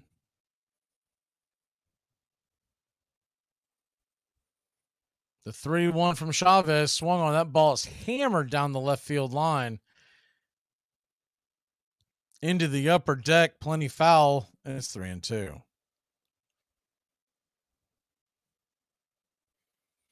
On deck is Hampson, and then the top of the order, the 3-2 pitch. Swing, and that ball is going to be dropped into left field for a one-out single. The Marlins got something going again. Wonder how long they'll continue to keep Chavez in there. He's getting hit pretty hard. Bring Hampson to the plate. Hampson is 1 for 2 on the night with the run scored.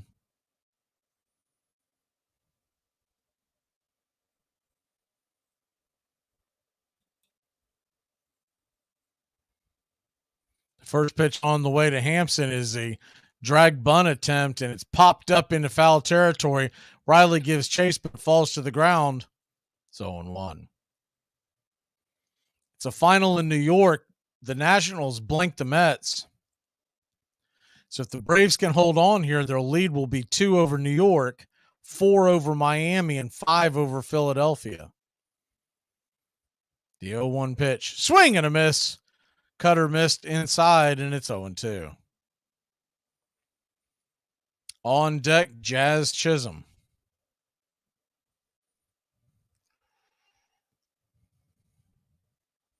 The 0-2 pitch. Swung on and fouled back against the screen. We'll do it again at 0-2.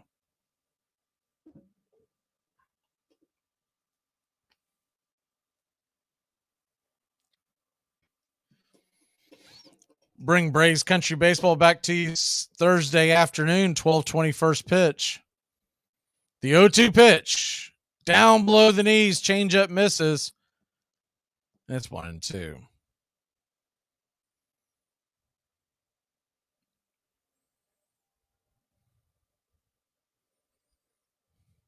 One-two on the way from Jesse. Swung on and popped up. Should be a can of corn. Grissom has it in the center of the infield, and there's 2 away. So the bad news is Jazz Chisholm comes to the plate. Good news is the worst he can do is make it a 1-run game, but you do have Jorge Soler on deck.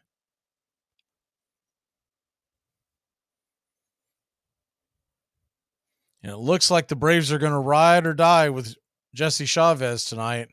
So here's the battle. The righty-lefty matchup, swing and a foul back behind home plate, and it's 0-1. 89-mile-an-hour cutter right there on the hands of Jazz, and it's 0-1. The 0-1 set up outside, down below the knees. Changeup misses. It's 1-1. Jorge Soler, representing the tying run, stands on deck.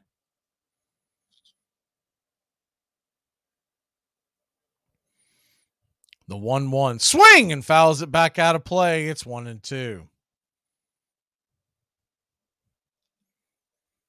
Marlins down to the last strike. Braves faithful get to their feet here in Truist Park. A 1-2 count. Here's the windup in the pitch and swung on, and that ball is grounded over towards short, and it's going to be an infield single. Braves were playing a pull on the infield. They had a long way to go. I believe that was actually Riley that had to make the play. Far away. Yeah, that was Riley. They're talking about challenging it. Looking at the replay, though. Oh, he's safe. So I don't think they will challenge it. He was safe by about a half step. So here comes trouble.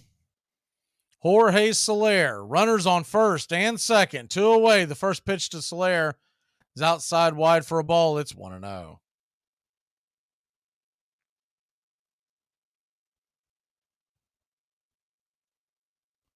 Little surprising they still have Jesse out there. The 1-0 pitch right there at the knees, even up the count at 1-1.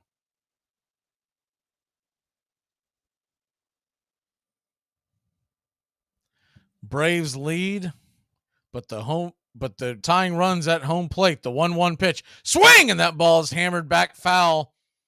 Soler just missed that one. It's 1-2. So once again, the Marlins are down to their final strike, but also one swing away from tying this up. The 1-2 pitch in the dirt. Changeup misses right in front of the plate.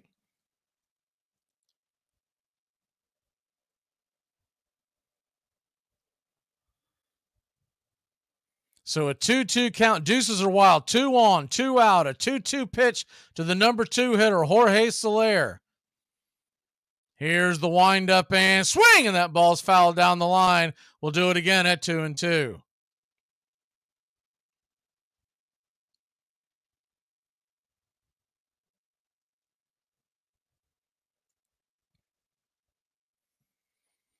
Braves faithful standing at their feet.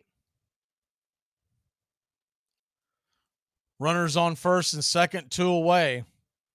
A 2-2 count, righty-righty matchup, Chavez versus Soler. Here's the pitch, swing and a miss, strike 3, and that'll end the inning, that'll end the game, and that'll end the drama. What an ending to an incredible game. The Atlanta Braves win 7-4 in a game. Ozzie Albies goes deep.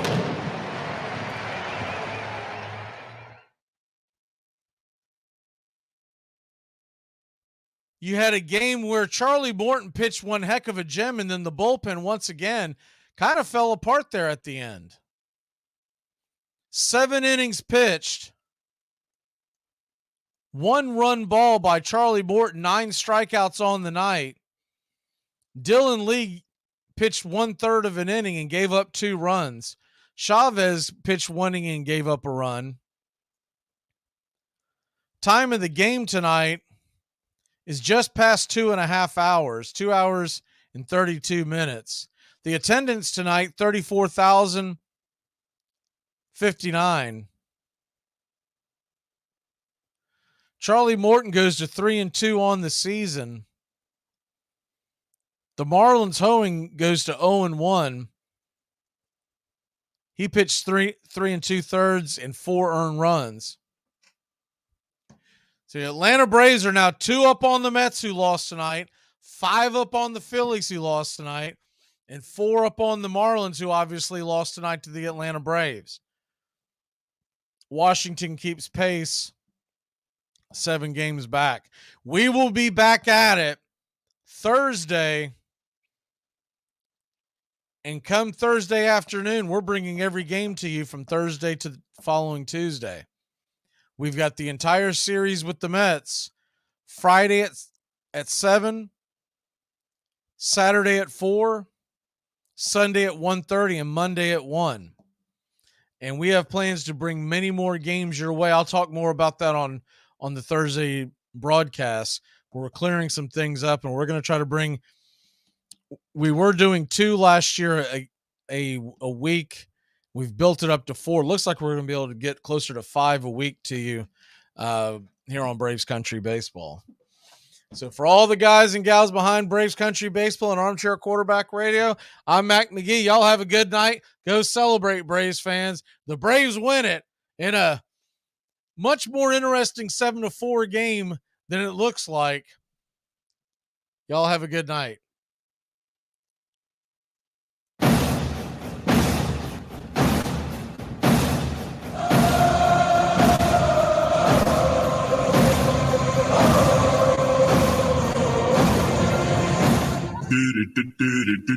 Goodbye, sweetheart, well, it's time to go. We're back tomorrow with another show. Well, unless we're fired, we'll talk to you then. Goodbye, sweetheart, goodbye. Goodbye. Guys and gals, it's time to go. We'll see you on the next show. Same bat time, same bat channel. Thanks for listening to Braves Country Baseball. With Mac Magee, we're proud to bring you year number 3. Braves Country Baseball comes your way Tuesdays and Friday nights and 2 more bonus games for a total of 4 games a week. You can also catch Braves Country, our daily sports talk show. We go live 3 to 5, 99.1 FM WQEE, Metro Atlanta. Other CBS, ESPN, and independent affiliates nationwide, and simulcast on youtube.com/@BravesCountry. Find Braves Country HD today wherever you stream.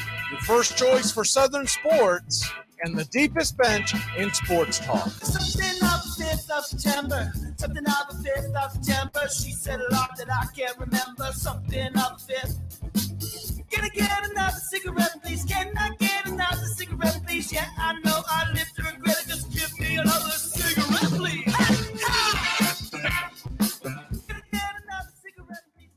You're listening to WQEE 99.1 FM, The Key in Noonan, Georgia, home of Braves Country with Mac Magee and the Armchair Quarterbacks, weekdays, 3 p.m. Eastern to 5 p.m. Eastern, right here on The Key and youtube.com/Braves Country.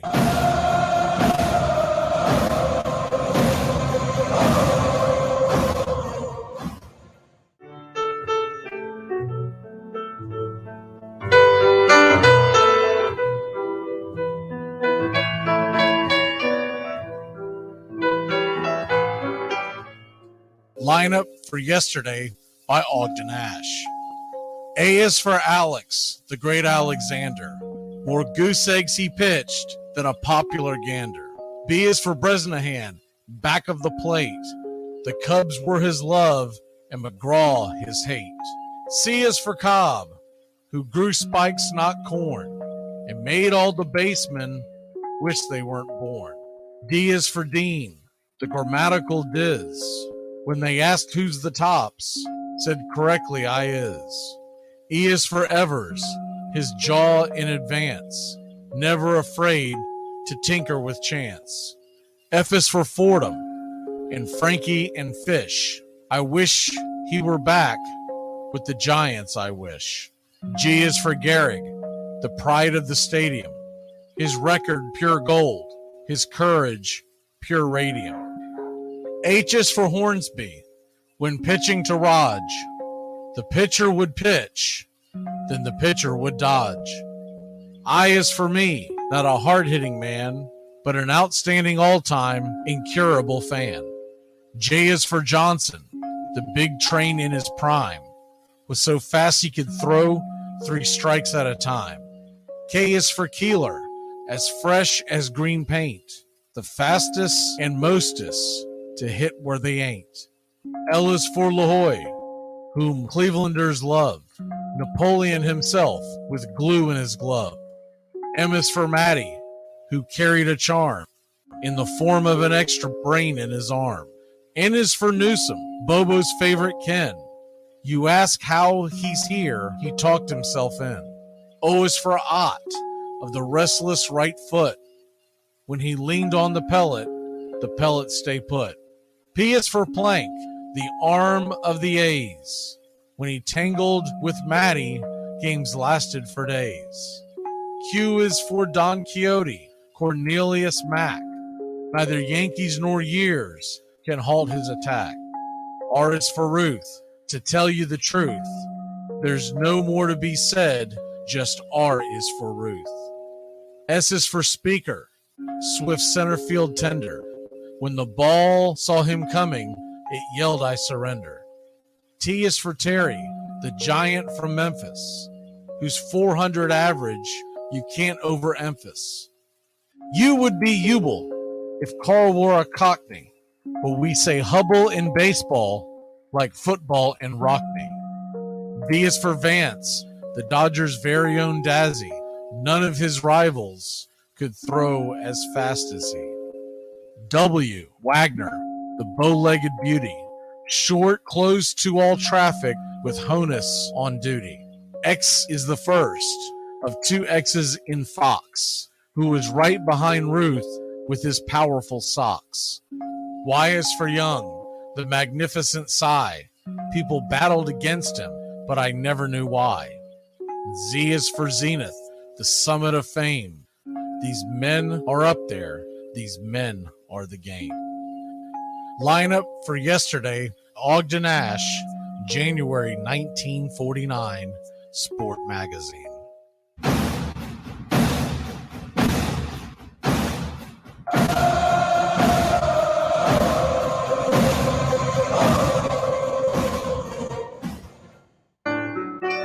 Hey Braves fans, I'm Mac Magee with Braves Country.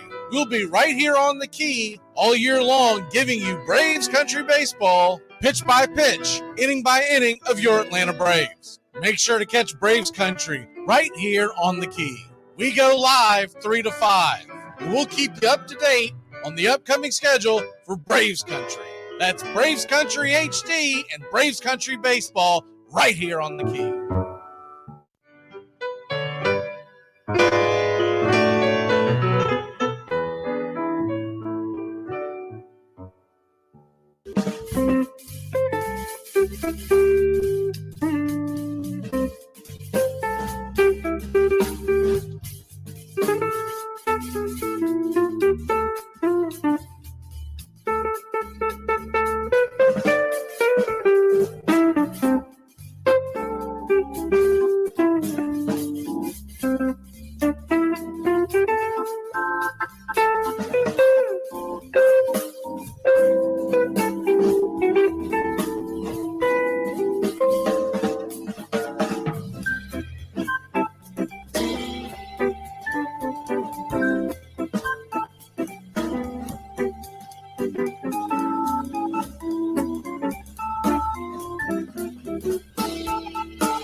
Casey at the Bat by Ernest Lawrence Thayer.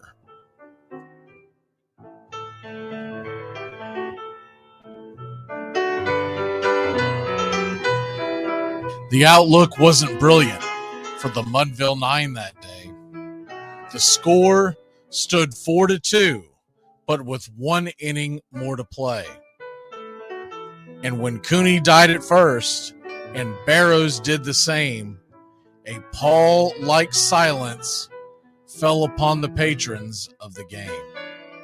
A straggling few got up to go in deep despair. The rest clung to the hope which springs eternal in the human breast. They thought, if only Casey could but get a whack at that, we'd put up even money now with Casey at the bat. But Flynn preceded Casey, as did Jimmy Blake, and the former was a hoodoo, while the latter was a cake. So upon that stricken multitude, grim, melancholy sat, for there seemed but little chance of Casey getting to the bat. But Flynn let drive a single, to the wonderment of all, and Blake, the much despised, tore the cover off the ball. And when the dust had lifted and men saw what had occurred, there was Jimmy safe at second and Flynn a hugging third. Then from 5,000 throats and more rose a lusty yell. It rumbled through the valley, it rattled in the dell. It pounded on the mountain and recoiled upon the flat, for Casey, mighty Casey, was advancing to the bat. There was ease in Casey's manner as he stepped into his place.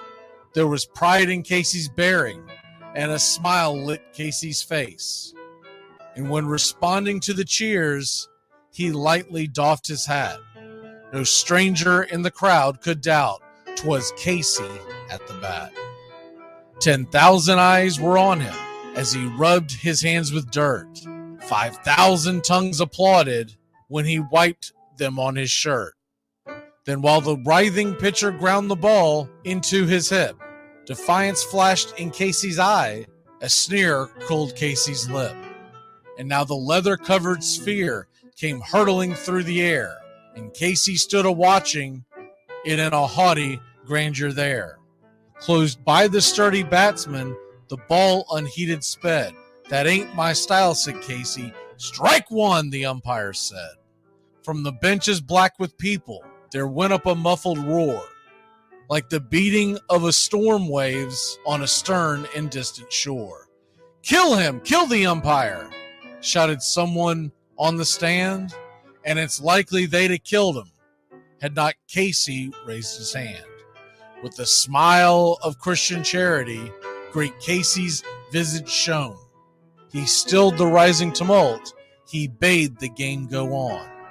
He signaled to the pitcher, and once more the dun sphere flew. But Casey ignored it, and the umpire said, "Strike two." "Fraud!"